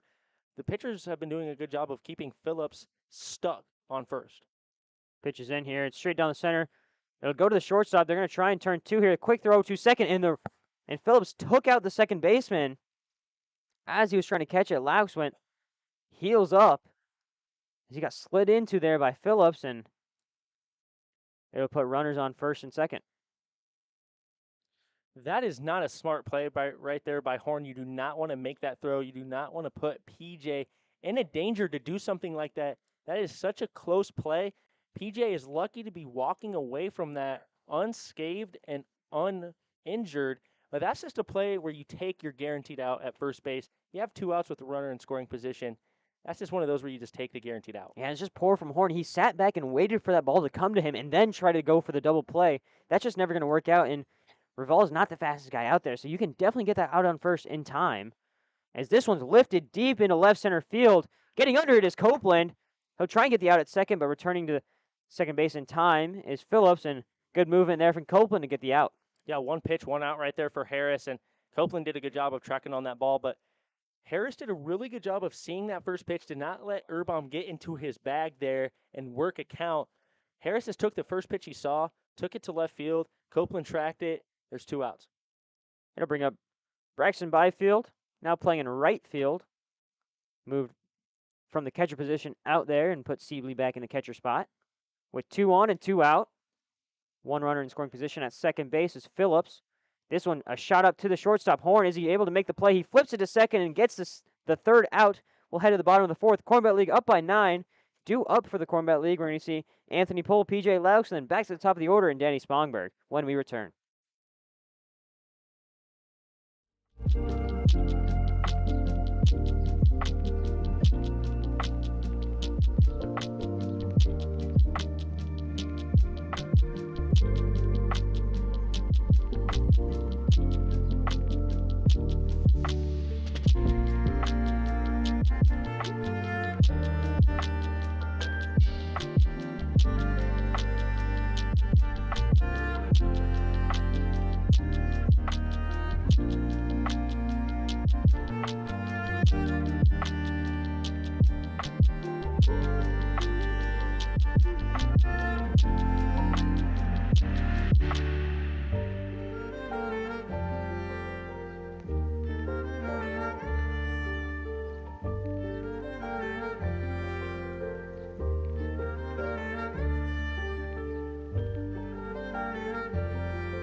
We are back here, bottom of the fourth, coming up for the Corn Belt League All-Stars. Anthony Pohl's going to head up to the batter's box here, trying to get something started on the day. A strikeout and a fly out to center field for him.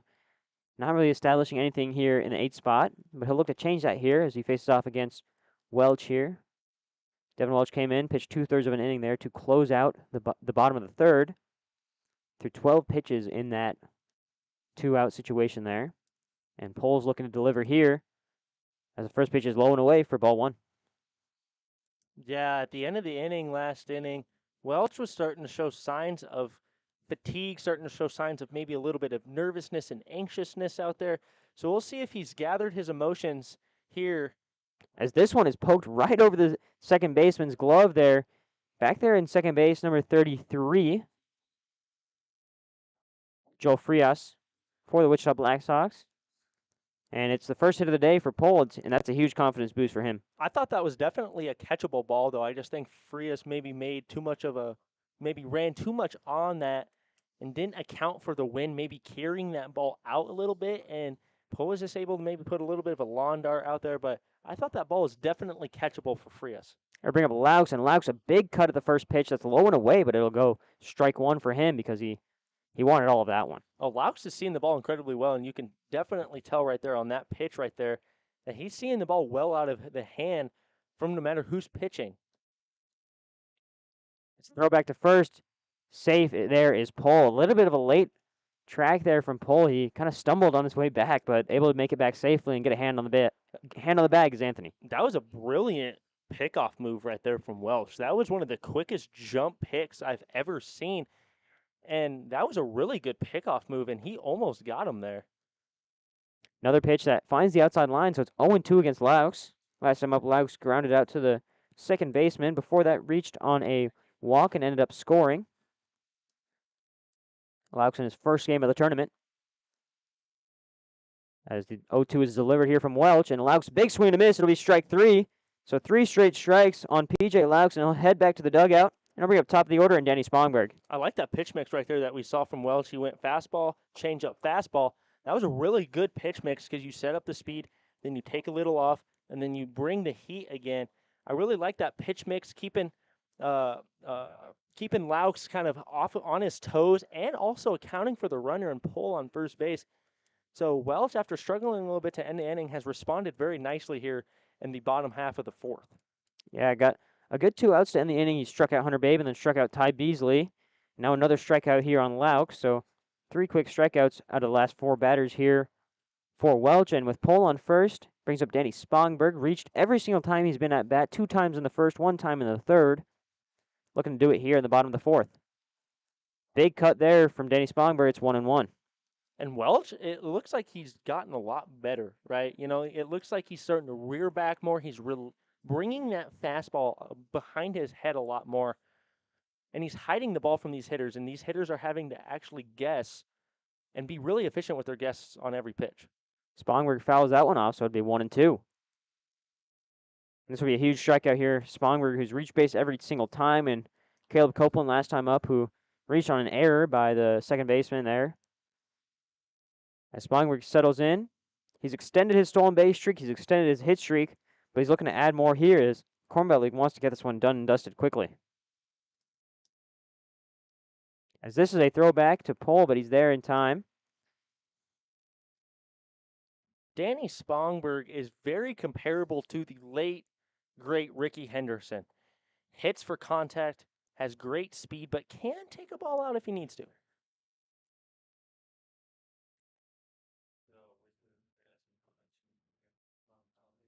That pitch is low, but it will be a strike, and Danny Spongberg strikes out looking.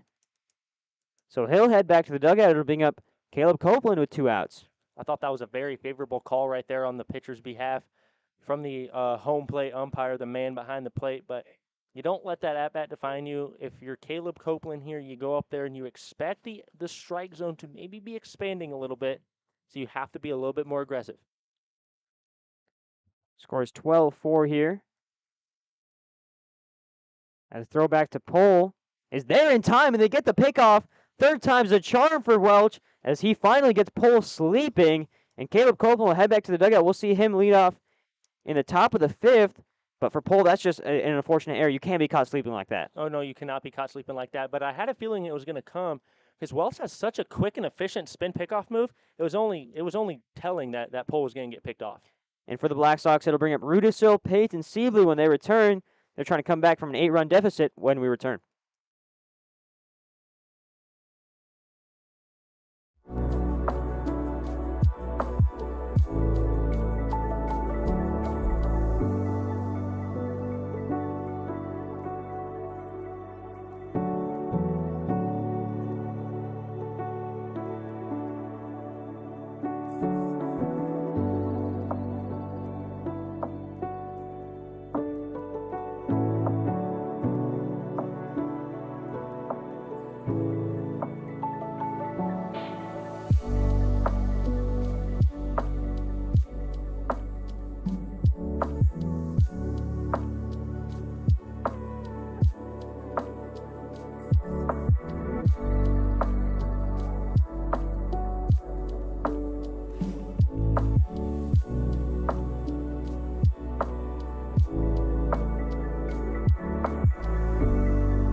And we are back here, top of the fifth coming up for the Wichita Black Sox. You got to get some offense going quicker.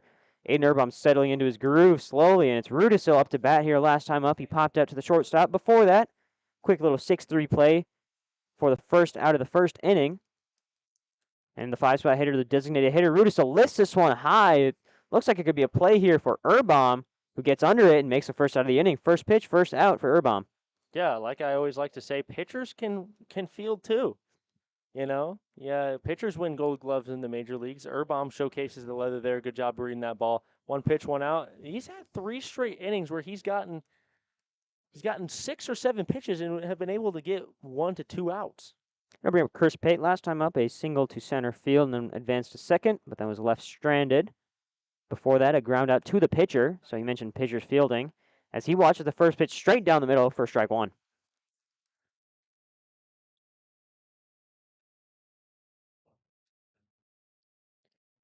List this one foul for 0-2. So just like you mentioned, and able to get 3 quick strikes here could be crucial for Erbom as he looks to put 2 away against Pate. The 0-2 count here as Erbom delivers. And it's a high curve, just misses. Let that one go a little bit too early. He's been missing that curve high a lot today. Yeah, he has been missing that curve high a lot today, but this is when if you're Erbom, you're able to work around that fastball. Yeah, maybe just trying to change the eye level, throw one high, and attack low and away here as Erbom readies up the 1-2. And there it is, low and away. Did it catch the outside line? No, it did not. So it's 2-2, and that's a pitch that the umpire would have given maybe an earlier inning, maybe to Eggert, but with Erbom dealing with that arm angle from working across the plate, the umpire just says it's a little bit outside. And this one's lifted into foul territory by Pate. Is Pole able to get there? No, he's not. He's going to run into the backstop there, but able to get away with that one is Pate, so it's 2-2 the count. Pole stumbled a little bit coming out of the catcher's box right there on that foul ball. You almost wonder if he didn't stumble, he maybe would have been able to make it over there. Pole does possess good speed, but that catcher's gear does kind of slow you down a little bit, so you almost have to wonder if maybe he was kind of tripping on that as he was coming out of the box. So now Erbom readies up the 2-2, looks in for the sign. It's time called by Pate. He'll step out of the batter's box. Yeah, what a game that we've seen right here from Pate. He's showcased the leather. He's had really good at bats. So I'm really impressed with how Pate has been able to attack this game. Yeah, Chris Pate, the attorney at law. We love to mention that every time he's at bat. And this one's poked over to the second baseman, Laux. Backhand, the throw to first is in time. Good play there from PJ Laux. And there's 2 down for the Wichita Black Sox. Yeah, really good job. He took a really good route to that ball, Laux did, and he did a really good job of backhanding that ball and making a really, really good, strong throw to first, kind of as he was leaning back going into the outfield. So really impressive play right there by Laux. Yeah, huge plant from that back leg, able to put his whole body into that throw, and it was a sharp and efficient throw over there to first. Hunter Babe able to catch it, bring it right into his glove, and there's 2 outs away for Erbom, and he's looking at Jordan Sibley. Last time up, Sibley took a rocket down right center field, and he fouls this one off back for strike 1. Right off a Pole's face mask. That's an ear ringer right there. And playing baseball, you kind of know if you get hit in the helmet, you get hit in the mask. That's an ear ringer. Those are very uncomfortable. Pole ready up the 0-1, I should say. Erbom readies up the 0-1. It's a fastball high that just misses. Thought that one just dropped under the chest there of Sibley, but umpire sees it differently, so it's 1-1. The umpire's had his changing zone, but he's been able to keep it consistent from both teams, so you can't really complain if he's calling it both sides. I mean, you can't really complain, but it has been a little bit off. There's a curveball from Erbom moving inside to out, and umpire calls that one a ball, and it's got to be where the ball crosses the plate, not where it lands in the catcher's glove, and that one's just an unfortunate call there for Erbom. He's got to get that out of his mind and ready up the 2-1. That pitch is in there for a strike on the outside half, and I got to say, those last 2 pitches were in the exact same spot. I mean, that pitch was more of a ball than the pitch before that. If you call that a strike, you have to call the pitch before that a strike. So the umpire's strike zone is kind of faulting a little bit here. 2-2 the count now as Erbom ready to put away pitch and is way inside. Full count. But like I said, he's been keeping it consistent. The Black Sox have also been getting the same calls. They've been getting, the balls and strike calls. So you can't really complain. So it's been a very consistent called game behind the plate. Now Erbom readies up the 3-2, trying to put away the Black Sox here. It's straight down the middle, and it will be a walk. So heading over to first is Sibley. on a full count walk, and it'll bring up the second baseman, number 31, Joel Frias. Yeah, I thought that ball just missed the bottom half of the zone. Not much you could do right there if you're Aiden Erbom. That's a really good pitch. That's a competitive pitch that if you're Sibley, you kind of have to make a swing on. But he laid off there, good eye right there by Sibley, and as he draws a 2-out walk. So now runner on first is Sibley. It'll bring up Joel Frias. First pitch is up and in on Frias, so it'll be 0-1. Sorry, 1-0. Last time up, Frias strikeout swinging on a 2-2 count.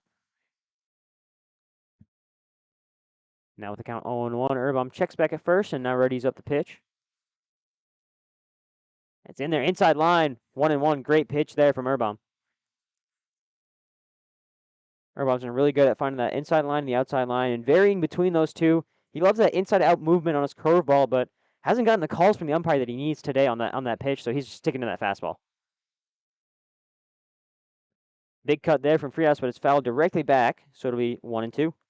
Your put-away pitch right here. See if you can gather that command on that curveball and maybe put one in the dirt or put one maybe outer half, low, and see if you can gather the command.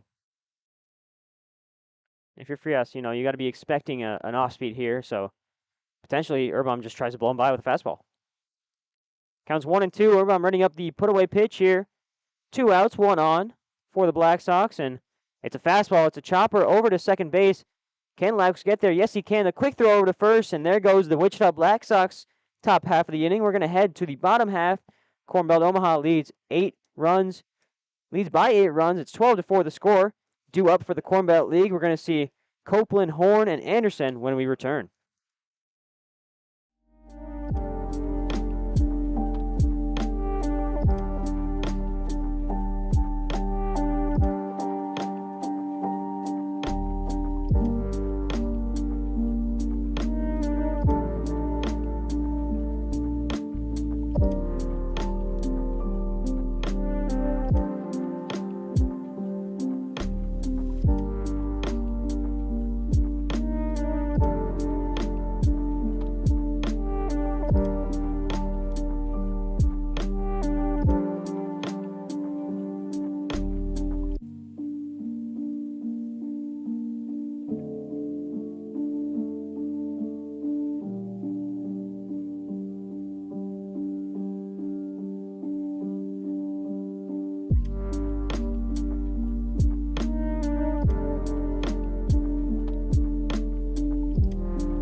We are back here, bottom of the 5th. It's getting pretty late in the night, and Ethan just saw something that made him real hungry. Yeah, the Chick-fil-A cow just came up here and surprised me, and I'm really hungry for a Chick-fil-A sandwich. And we know Chick-fil-A is a really big sponsor of this tournament, and as they're putting on the home run derby over here on the field right behind us. And yeah, that Chick-fil-A cow really got my stomach going, Arnav. I could really go for some waffle fries and some Chick-fil-A sauce right about now. Yeah, that's the one thing we're missing. They give us Chick-fil-A chicken sandwiches, but those waffle fries are something else. Nothing else really compares. They've also got really good mac and cheese. I've yet to try Chick-fil-A mac and cheese. I'm a pretty basic guy. A chicken sandwich, waffle fries, and a lemonade. You got to take my word for food, Arnav, because I like to eat. Right? Let's make this known. I'm a food guy. Okay, I'm a food guy. If my parents are watching, they know they can account. I have emptied that pantry more than once. So when I see a Chick-fil-A cow, I know that good food is within a 2-mile radius of me. So I'm very hungry. Yeah, and we also got to see yesterday from the tournament director, there are these Chick-fil-A wood bats that are allowed to be used in competition. That there's only 4 of them made in the entirety of the United States, and all 4 of them are here in Wichita right now. Yeah, those Chick-fil-A bats are definitely accounting for some crispy dingers. Saw one yesterday from Brendan Anderson. Saw one earlier today from the Wichita Black Sox. Saw Bao Bamer hit that one way out of the park against the ICT Avengers earlier today. As the first pitch is a ball from Caleb Copeland. Kind of want the Chick-fil-A cow to swing back over here so I can thank him for his services. Second pitch is a strike. Copeland was always a red light on that one, not swinging here, especially when Welch struggles to find the zone early in counts. And now for Copeland, he's trying to get something going here. He reached on an error by the second baseman last time up, and this one's up and away for 2-1. Yeah, you can definitely tell Copeland's taking a plate appearance here, or an approach at the plate where he's waiting for his pitch, right? You know, he's waiting for that ball, which his pitch is the outer half. We've seen him kind of hit that pitch very well before, so he's waiting on that ball just on the outer half of the zone. There's a pitch inside, and it hits the line for 2-2. Yeah, the umpire's keeping it consistent. I will give him that, but the strike zone has been a little iffy. So now the 2-2 count. Welch looking to put Copeland away here. Copeland looking to get on base for the second time today. Copeland lines this one to the shortstop. It'll be on the ground. Will the play be made in time? Yes, it will. So Frias able to make the play at first. And that'll retire Copeland, and it'll bring up Jackson Horn.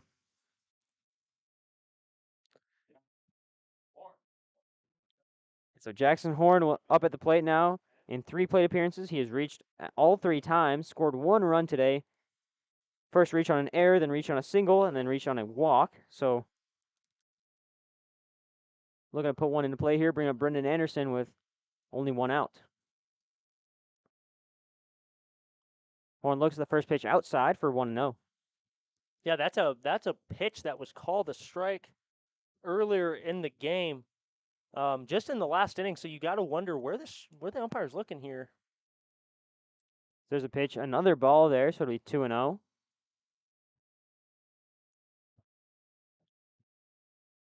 Now with the count 2-0. Horn looking to jump on this pitch.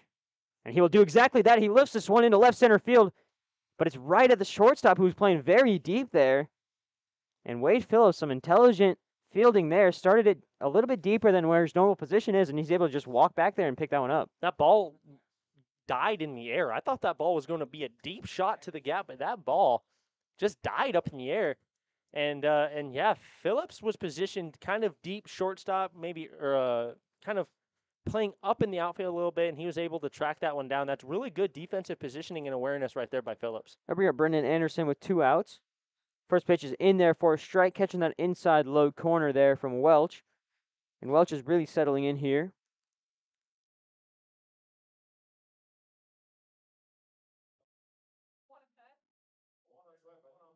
There's a ball in the dirt.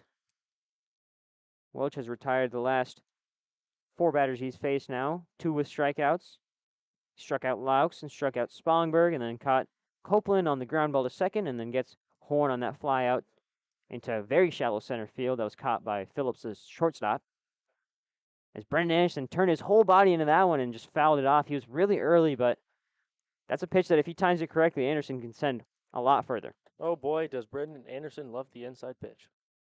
We saw him rocket an inside pitch out of the field yesterday, send that one about 340, 350 over the left field wall and into the trees on field 3. Hopefully didn't harm any birds up there in those trees. So he hits this one sharply to Phillips and able to make the play there. Phillips is a throw in time. It's high, and missing the bag there is Pate. So an error there from Wade Phillips means Anderson advances to first base. That was a very uncharacteristic error right there by Wesley Phillips. He's been pretty on all game. I think he let his mind eat him up a little bit right there. He kind of did a 2, ball to glove tap and gather himself, and I think he was just overthinking that throw. Brendan Anderson's not that fast, so you do have a little bit of time, but I just think he was overthinking that throw, and that's an unfortunate error right there for the Black Sox. And so with 2 outs, it'll bring up Mitchell Pomeroy. Last time up, Pomeroy reaching a single, stole first, and then stole second, and then stole third. But then was left stranded after 2 consecutive strikeouts from Babe and Beasley. And now Pomeroy, with the count sitting at 1-0, looking to advance Anderson. Bring up another power hitter here in Hunter Babe. Pomeroy's got some power of his own, though. Tall 6'2" frame there, 6'3". Throw back to Anderson is not in time. Pate just lofts it back over to Welch. Sonny Senegal has got to be telling his first base runners to be watching those feet as closely as possible.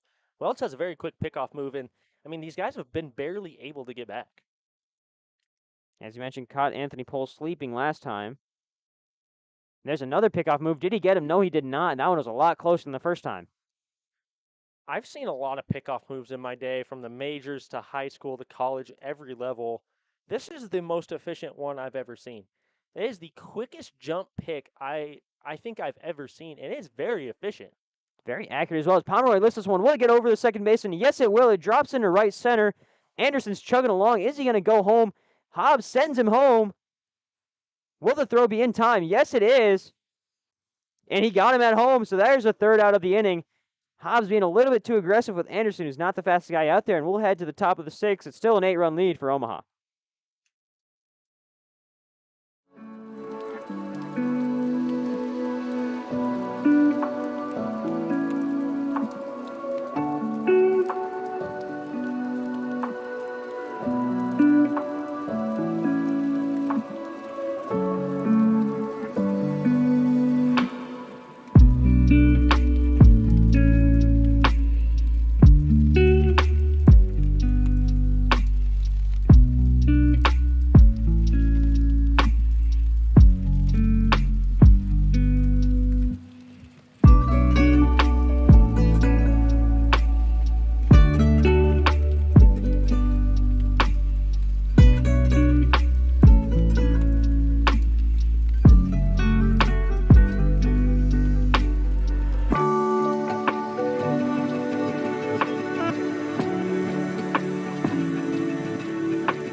We are back here, top of the sixth action, coming at you from Genesis Sports Complex here in Goodard, Kansas.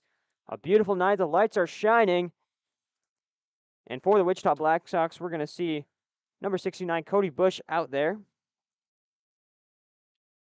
Playing left field is Cody Bush.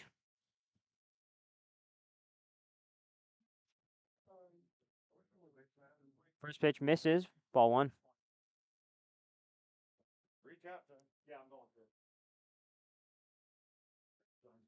So Herbal out there on the mound. This one is pieced to right field. It'll fall. Pomeroy will just casually throw it back to the second baseman, Lau. So runner on first, and Bush with a leadoff hit. That's his first hit of the game to right field. Really good hit right there for number 69, Cody Bush. He did a really good job of going oppo with that ball. Good job of just kind of taking what you can get right there from Herbal. This is where the Black Sox need to capitalize, though. They need to capitalize with this runner on, with no outs. This is where you need to start kind of chipping away, kind of digging yourself back out of that hole. Yeah, and you mentioned that runner on was the 9-spot hitter, so now you got top of the order with no outs. We'll see what Phillips can do. Wesley Phillips launches the first ball. It's up and behind the press box. So first ball is a strike there for Herbal. And of course, if you're Herbal, you're looking for a ground ball here. So you want to locate your pitches high, see if you can get Wesley Phillips to kind of tomahawk chop at a ball and force a double play. Got to mention Bush, not the fastest guy there at first, so no really need to check back for him stealing. As the second pitch is in there for a strike, so he's ahead in the count 0-2 on Wesley Phillips. This is something that hasn't really been done on Wesley Phillips all day. No one's really been able to get ahead on Wesley Phillips like this in this efficient of a manner all day. So let's see if Herbal can get that put-away pitch in the zone and set down a really dangerous hitter. Herbal's been really struggling with that third put-away pitch, and there it is again, way inside on Phillips. You mentioned the throwaway pitch, but with an intelligent hitter like Wesley Phillips up, a few foul balls, and all of a sudden you find yourself at a full count. Exactly. A few foul balls, a few misplaced pitches, and yeah, he's got a full count again, and he's gone ahead. So, I mean, that's what makes him dangerous. He's sneaky. He's very patient, very disciplined, and if you're Herbal, you just really got to be aggressive and see if you can push the umpire's limits on a strike zone. So now Herbal reading up the 1-2. It's a high fly ball to go out of play there on the right field side. Just like you mentioned, another foul ball there. Staying alive is Phillips, just really seeing the ball pretty well, and he's able to locate it well. Now he just has to time it correctly, and that's in play. Yeah, if he times it correctly, that ball's pieced to left between left and center, and I mean, he's just not able to quite sit on a ball yet. But I'm really surprised how this guy hasn't played pro ball. He is very, very, very disciplined at the plate, and he makes very good contact with the ball. So now Herbal readies up the 1-2. It's contact, and just as you called it, it's to left center, but it's right to the shortstop, Jackson Horn, who makes the play. The runner will hold at first, and that's the first time Wesley Phillips has been out in from the batter's box. Urbaum has done the unthinkable and got out probably the most dangerous hitter that the CBL has seen in their third game. And Wesley Phillips, have a day, young man, have a day. And bring up Andrew Reval, the third baseman, wearing number 9. 2 hits on the day, had a double and a single, ground out to the second baseman as well. He'll look to push Bush as there's a check swing, but he goes. So strike 1 from Urbaum, another first pitch strike on back-to-back batters. Check swing or not, I still think that was a strike. That just got the outside part of the plate. Check swing or not, that was a strike. Going to bring up the 0-1 here for Urbaum as he gets set to deliver. It's in there on the outside half for strike 2. Good pitch there from Urbaum. Good location and framing there from Pole. Exact same pitch. He threw the exact same pitch 2 times in a row. Froze Reval there. If you're Reval, you got to battle here. You got to try to put the bat onto the ball any way possible. A bunt would honestly be acceptable here. Just anything that you can put in play. 2 pitches low. Let's see if he goes high here. Instead, it's low and away, trying to frame it there for strike 3, but unable to do so. There was Pole. That one just a little bit more left than the last 2 pitches. Urbaum threw 3 straight pitches pretty much in the same area. You got to think that maybe he's going to work inside here because he's gone 3 outside. Let's see if he grows 1 inside. And there's one straight down the middle, but it's in the dirt. And so it'll be 2-2. And without even swinging the bat, Revol's even up the count. Yeah, he has not taken the bat off of his shoulder. 4 pitches, 2 balls, 2 strikes, and he has watched all 4. You got to expect that he's got to be swinging at anything close. Looking for an off-speed here from Urbaum. And sets a fastball down the middle, and he gets him swinging. Good pitch there from Aiden Urbaum after 2 strikes on the outside, throws 1 on the inside, and gets Reval heading back to the dugout. And it'll bring up Jordan Harris, the center fielder. That was spectacular right there. That was spectacular ball placement right there by Urbaum. That was a really good at-bat, though, by Reval. Watching 2 straight strikes, but then also watching 2 straight balls. That's a very disciplined at-bat. You got to think, though, that he might have swung at the wrong pitch. He had 2 pitches to work with. The first 2 strikes, actually, he maybe was starting to wonder if maybe those are the pitches that he should have swung at. It'll bring up with 2 outs. Harris grounds this one to the shortstop, calling for it his horn. He'll make the throw to second, and it's in time, taking the easy way out there. But the Corn Belt League will advance to the bottom of the 6th. They're up by 8. They're looking to advance their lead higher when we return.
We are back here. Bottom of the 6th coming up. Corn Belt League looking to push to at least a 10-run lead. Try and force this mercy rule in the 7th inning to save some arms. Still got Urbaum doing on the mound on the flip side, but here is Devin Welch, who's been pretty efficient today as well. Take a quick look at his stats today. He's 2 2/3, only 34 pitches. That's less than both of the other pitchers as well from their outings. He's thrown a 67% first strike percentage, only given up 2 hits, 4 strikeouts, so more than the other 2 pitchers combined as well. So pretty efficient outing here from Devin Welch, and he's really done pretty well to keep the Black Sox somewhat in this. Yeah, he's done exactly what he needed to do. Those strikes, get outs. He's done exactly what he needs to do. And the Black Sox, I mean, the Corn Belt hasn't scored since the bottom of the 3rd inning, so he's done exactly what he needs to do. He's kept them scoreless. If he can give them one more scoreless inning, that gives him one more chance to go back up there and hit. So he's doing exactly what he needs to do. I bring up Hunter Babe, the first baseman. Babe looks at the first pitch straight down the middle for strike one.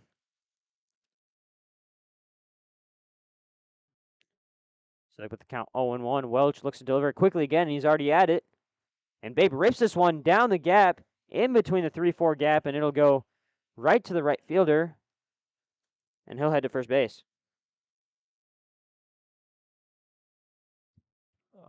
Yes. Got a new batter in here, number 30 for the Corn Belt League. Braden Bach, he'll be switching over to third base. Comes in for Ty Beasley, who's really struggled this tournament. And we saw Braden Bach on the mound yesterday in a relief appearance for the Corn Belt League. So let's see if he can work his magic on the mound and work his magic at the plate. Braden Bach with Hunter Babe on first, no outs. Looks at a pitch low and away, but it's in there for a strike.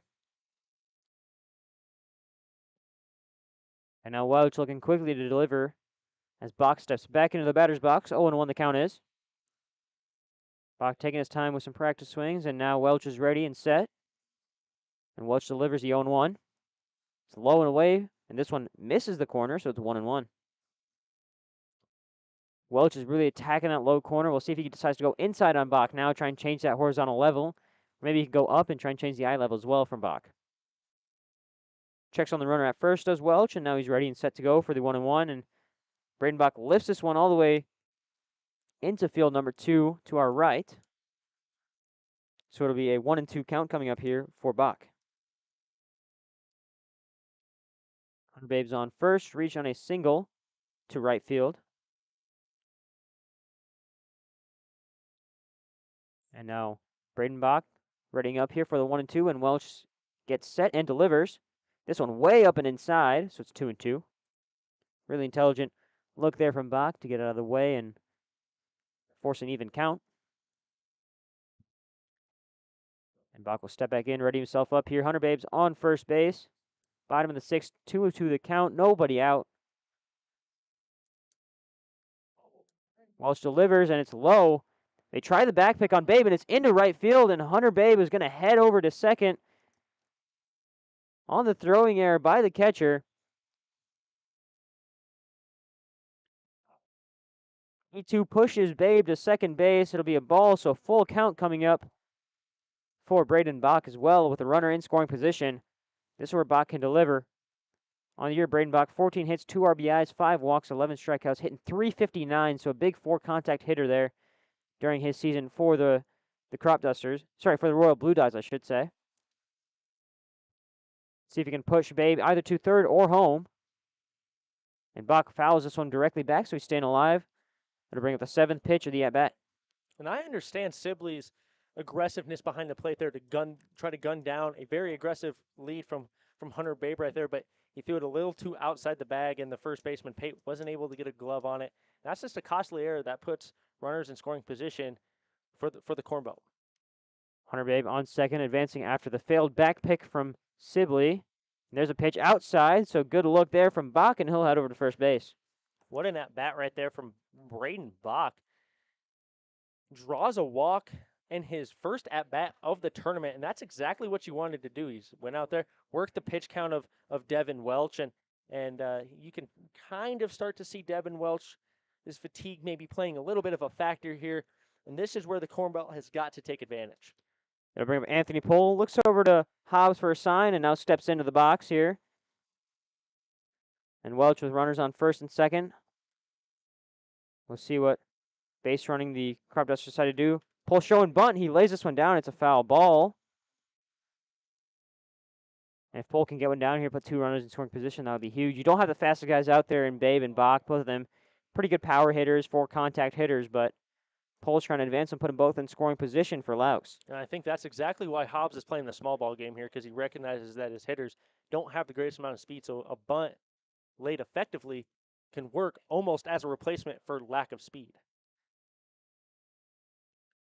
Showing bunt again is Pohl, and he'll put this one down. It hits off the ground, and will it go foul? Yes, it will. Just unfortunate spin there from Pohl. He thought he had a good bunt down line, and he was racing down the first base line.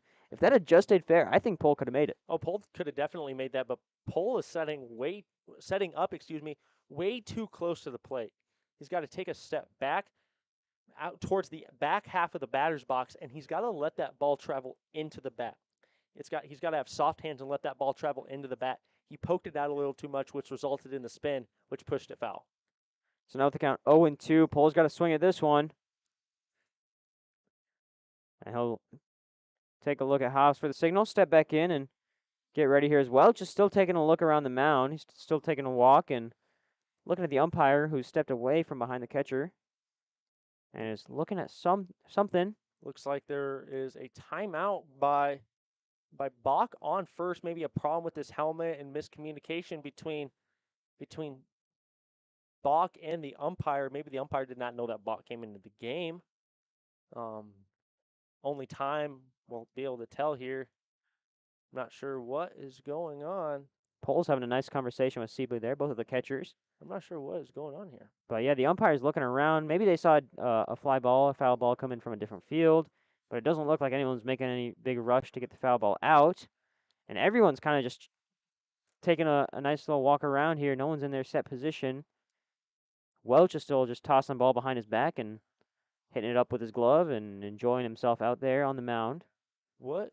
I'm not sure what's going on out here. We haven't gotten any word on why there's a delay going on our field. The Black Sox coach is walking right in front of us here. Yeah, it's an interesting situation that's happening right now, and yeah, I'm not sure. We see all the players just taking their time, resting up here. Did the Black Sox coach get ejected from the game? I think the Black Sox coach got ejected from the game, and the umpire is making sure that he is making his way out of the facility. That is something that you do not expect to see. The Black Sox coach got ejected from the game, maybe arguing balls and strikes here. But yeah, we see him on the left side, past the third base bag at this point, and yeah, it is Brian Baxter. Yeah. I think Ryan Baxter got ejected here, and for the Black Sox, I mean that's your IQ. I mean he's the guy making all the defensive substitutions in your plays, and this is an interesting ordeal playing out here at the Summer Ball Showdown. I'm very curious on what led to that ejection. Matt Elliott now talking with the home plate umpire, and it looks like the home plate umpire steady with his decision. I wonder, what led up to that ejection right there from Ryan Baxter? The umpire was staring him down as he was exiting the facility. Must have been a balls and strike issue, which has been in play this whole game. So it'll be interesting to see if we get kind of a ruling and an explanation on that later on. Yeah, but currently the count is 0-2 to Anthony Pole, if you did forget from that interesting situation with Coach Brian Baxter, and Pole rips this one. It was a design hit and run, and Pole is not able to beat out the first. He grounds out into a double play, and that is really unfortunate. Looks like not getting the call there was Braden Bach for the hit and run, and he was late off the jump, and that could have been a perfect play for Anthony Pole, but instead it's just one runner at third now. I thought he beat that throw. I thought the umpire, he made the call, potato, but I thought he beat that throw out, and now you got Babe on third, Pole with the ground out, and it'll bring up PJ Laux. But yeah, still an interesting situation. We also saw one of the reserve pitchers for this Black Sox team, Sean Bechtold, went out and also to have a conversation with the umpire. We're going to assume he's stepping into that sort of assistant coach role with the head coach being ejected. We're going to assume Matt Elliott is going to assume the head coach role. That's just not something you see very often in a tournament like this where, the competition gets very competitive, but the emotions must have been running high in that Black Sox dugout, and Ryan Baxter sticking up for his team gets ejected. There's a quick correction on the scoreboard here. So it's 9 runs in the bottom of the first for the Corn Belt League. They're saying there's 4 runs scored in the bottom of the third. So we had it corrected, and then we changed it back. As this one is poked right over the head of the shortstop. So walking home, so we'll be sitting at 14 as Hunter Babe. As PJ Laux gets an RBI single just into shallow left field. And the score sits at 14-4. Laux is on first. It'll bring up top of the order and Danny Spongberg. Yeah, what an interesting play of events this past 5 to 10 minutes have been here on field 1. You get a coach getting ejected, the change of score. This is just one of those games where if you're here, you're enjoying every bit of it, and if you're at home, you're wondering, well, what the heck just happened? First pitch fouled away from Spongberg, so it's 0-1 the count with 2 outs. This is the 5th plate appearance for Spongberg. He reached on a hit by pitch, hit a double, reached on a walk, and then struck out looking. How about the story for PJ Locks joining the team today and getting an RBI single right there in the bottom of the 6th? What a story for PJ, and that's something that you love to see. This one hit into deep right field, getting there, and it stays fair. What a play, and what a hit there from Spongberg, and he's going to walk comfortably into second base. They're going to send Laux home. Is he able to get there? Yes, he is. So there's 15 runs for the Corn Belt League as Laux scores all the way from first, and Danny Spongberg with the RBI double. And that one just dropped just about a foot inside of the foul line. Yeah, I bet he was thinking that ball was going to go foul, misplayed it, let it drop fair, and Laux was able to read that the third baseman had to come off the bag to get the throw in and caught him sleeping, and he was able to take home, making it an 11-run ball game. Really intelligent running there. And we know Coach Hobbs is aggressive. We saw him send Brendan Anderson home on a play where he probably should have stayed, but here we are, an 11-run lead for the Corn Belt League. And it'll bring up Caleb Copeland with Spongberg on second and 2 outs. First pitch is up, so it'll be 1-0.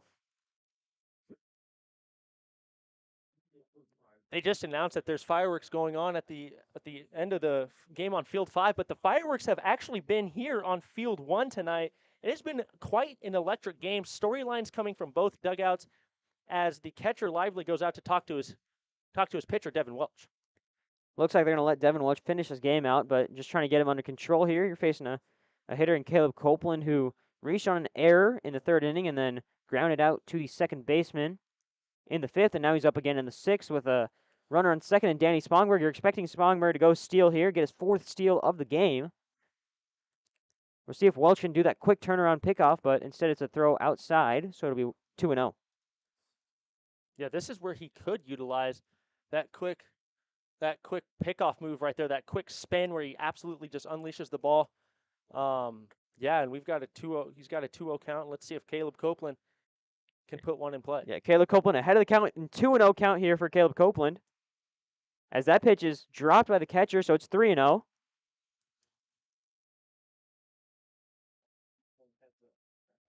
Caleb Copeland, red light here, just trying to get on base and bring up Jackson Horn, who's had a pretty good day here at the plate.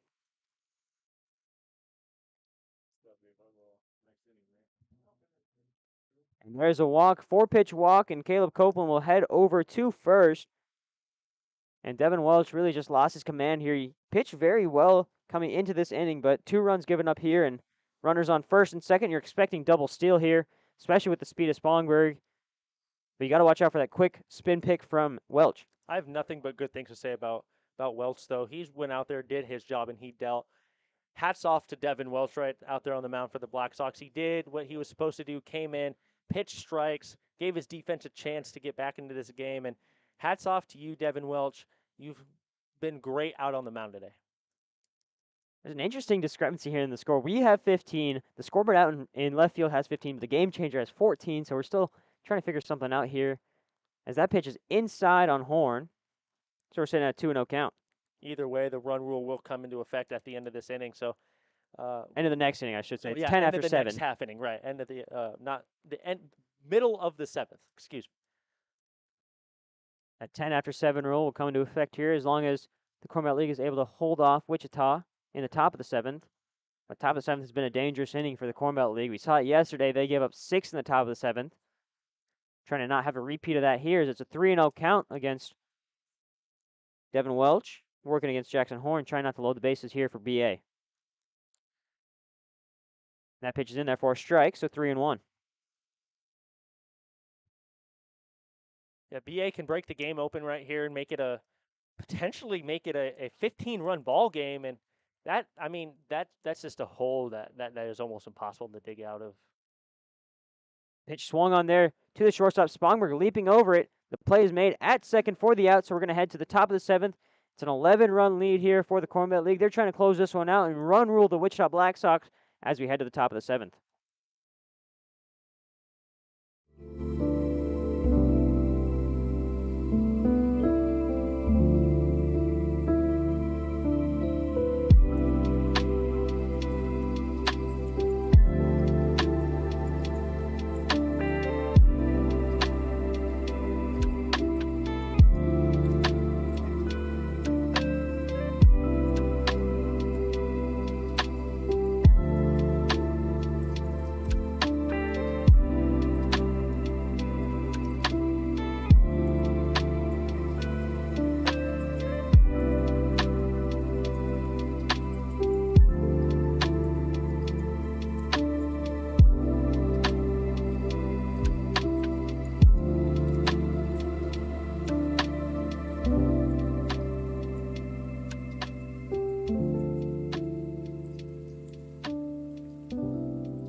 We are back here, top of the 7th.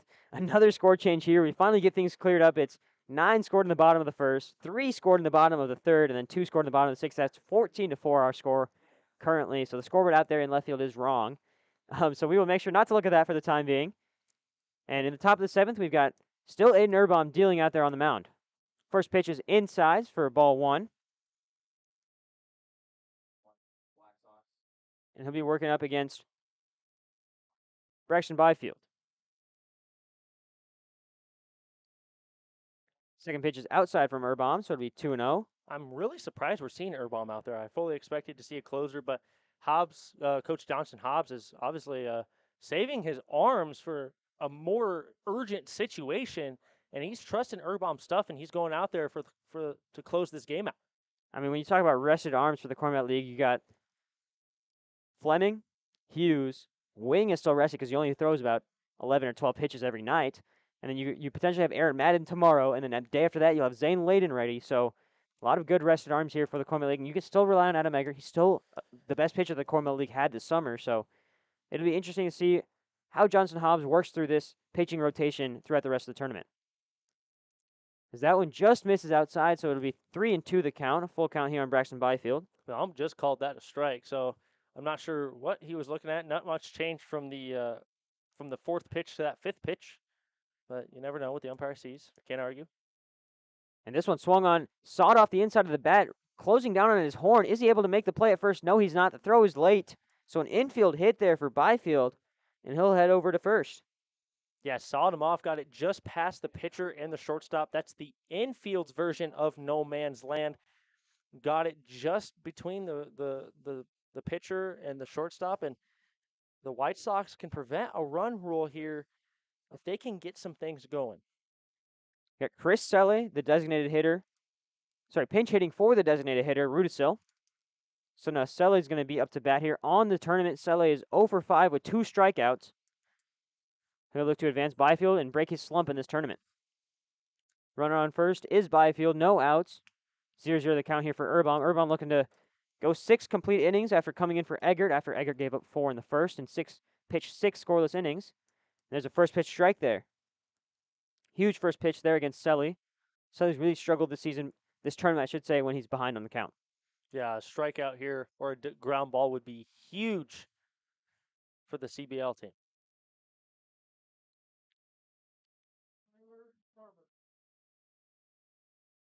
Reading the 0-1 here is Erbaum. Showing bunt there is Selle, and he missed. So it'll be 0-2. I mean, you only have one job, and it's to get that bunt down. And if you can't get that bunt down, you put your team in a really sticky situation. You were banking on that ball being put down to advance a runner to second. Now you got an 0-2 count, and you can't bunt because a foul ball will result in an out. So that put your team kind of in a sticky situation here in the top half of the 7th. There's a pitch right down the middle. Got him looking. Selle strikes out for the 3rd time this tournament and leaves Byfield at first. First out of the inning for Erbaum. He's got 2 more to call this a game. Beautiful pitch right there. Put it right down the middle. Late break on that slider. Absolutely froze the pitch hitter right there. Beautiful pitch. Beautiful pitch right there from Aiden Erbaum. And CBL's got things working with 1 out, and ground ball can end the game. 1 away, runner on first here for Erbaum. Pitch way inside.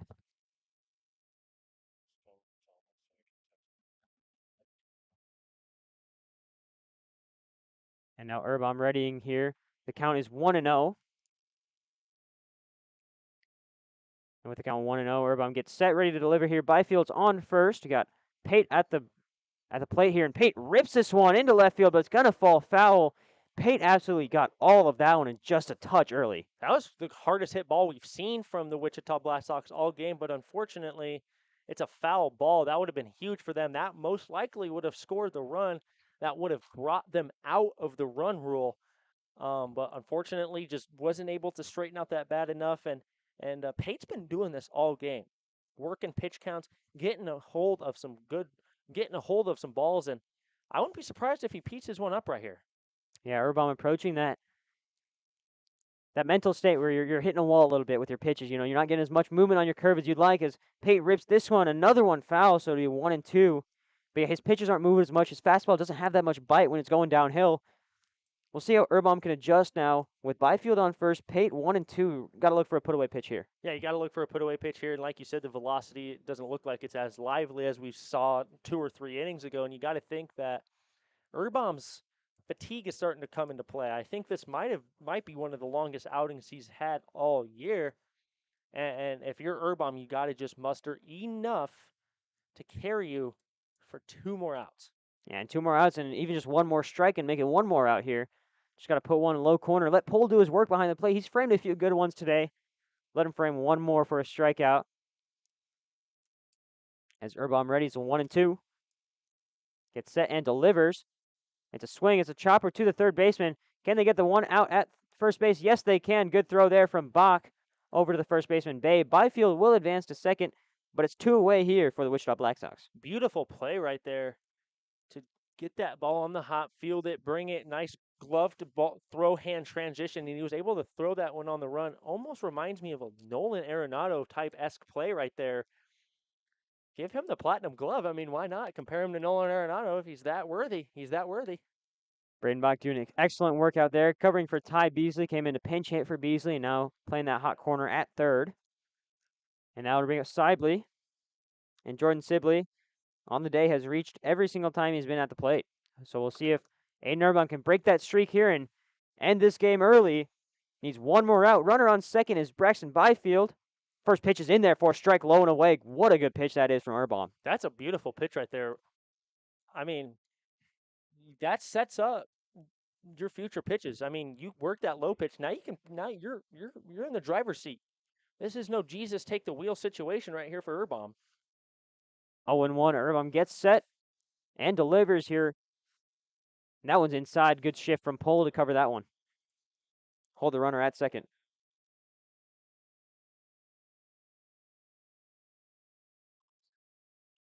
Score is 14-4 here. Run rule is 10 runs after 7, so we're looking at if Urban can get 1 out here without giving up a run, it will be the end of the game, and the Corn Belt League will advance into the top 8. As there it is, a foul tip, but it will be a strike there for 1 and 2. And now 1 strike away against Sibley is Urban.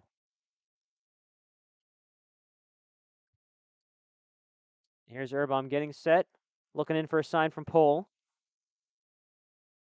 Shakes off 1. Now will be time called by Jordan Sibley. There's a firework display after this game honoring the U.S. Military War Dogs, and I got to give a quick shout out to the U.S. Military War Dogs. Thank you for your service. Thank you for all you guys do for this country, and I hope you guys all stay safe. I hope you guys all have a very blessed time, and yes, thank you for all you do. There's a grounder to the shortstop horn. Will it be the final out? It's high. Is a tag applied in time? Yes. Oh, no, it is not. Just late there on the tag is Hunter Babe, and Jackson Horn throws another one up and away from Babe, and Babe is unable to do that acrobatic catch and tag like we saw earlier in the first inning. So it's runners on the corners now for Joel Frias, who struggled today. A strikeout, a ground out to the second baseman. And Urban's got to put 1 more away here to end this game early. And Frias, as the head man, Johnston Hobbs is going out to talk to the umpire to maybe question that call and maybe see if he can get a meeting between the 2 umpires to see if maybe he did get that tag before he stepped on the base, but there is no review, so the call is going to be the call. But Johnston Hobbs is very excellent at getting the 2 umpires to converse with each other and change a call. We saw it in the semifinal against when it was Phil Ballers versus Bombers. We saw Johnston Hobbs challenge 2 calls, got the umpires to meet together, and eventually they changed 2 hit by pitches into foul balls or into a strike because he was leaning into the ball. And it looks like they won't change the call here. They keep the runner on the corners. It's Sibley's at first, Byfield's at third. Frias is at the plate here, so Johnston Hobbs unable to work his umpire magic in this one. In my opinion, I thought he was safe, but I mean, I respect Hobbs for going out there and questioning the call. You might as well. I mean, if they can meet and they can change the call, why not? So good thinking there from Hobbs, and he did it in a good way. As there's a big swing there from Frias on the first pitch, and he missed. An absolute whiff that got him stumbling out of the batter's box. What a pitch from Urban. You got me tripping, stumbling. Oh, that's exactly what Frias did right there, and that was a massive cut. Massive cut.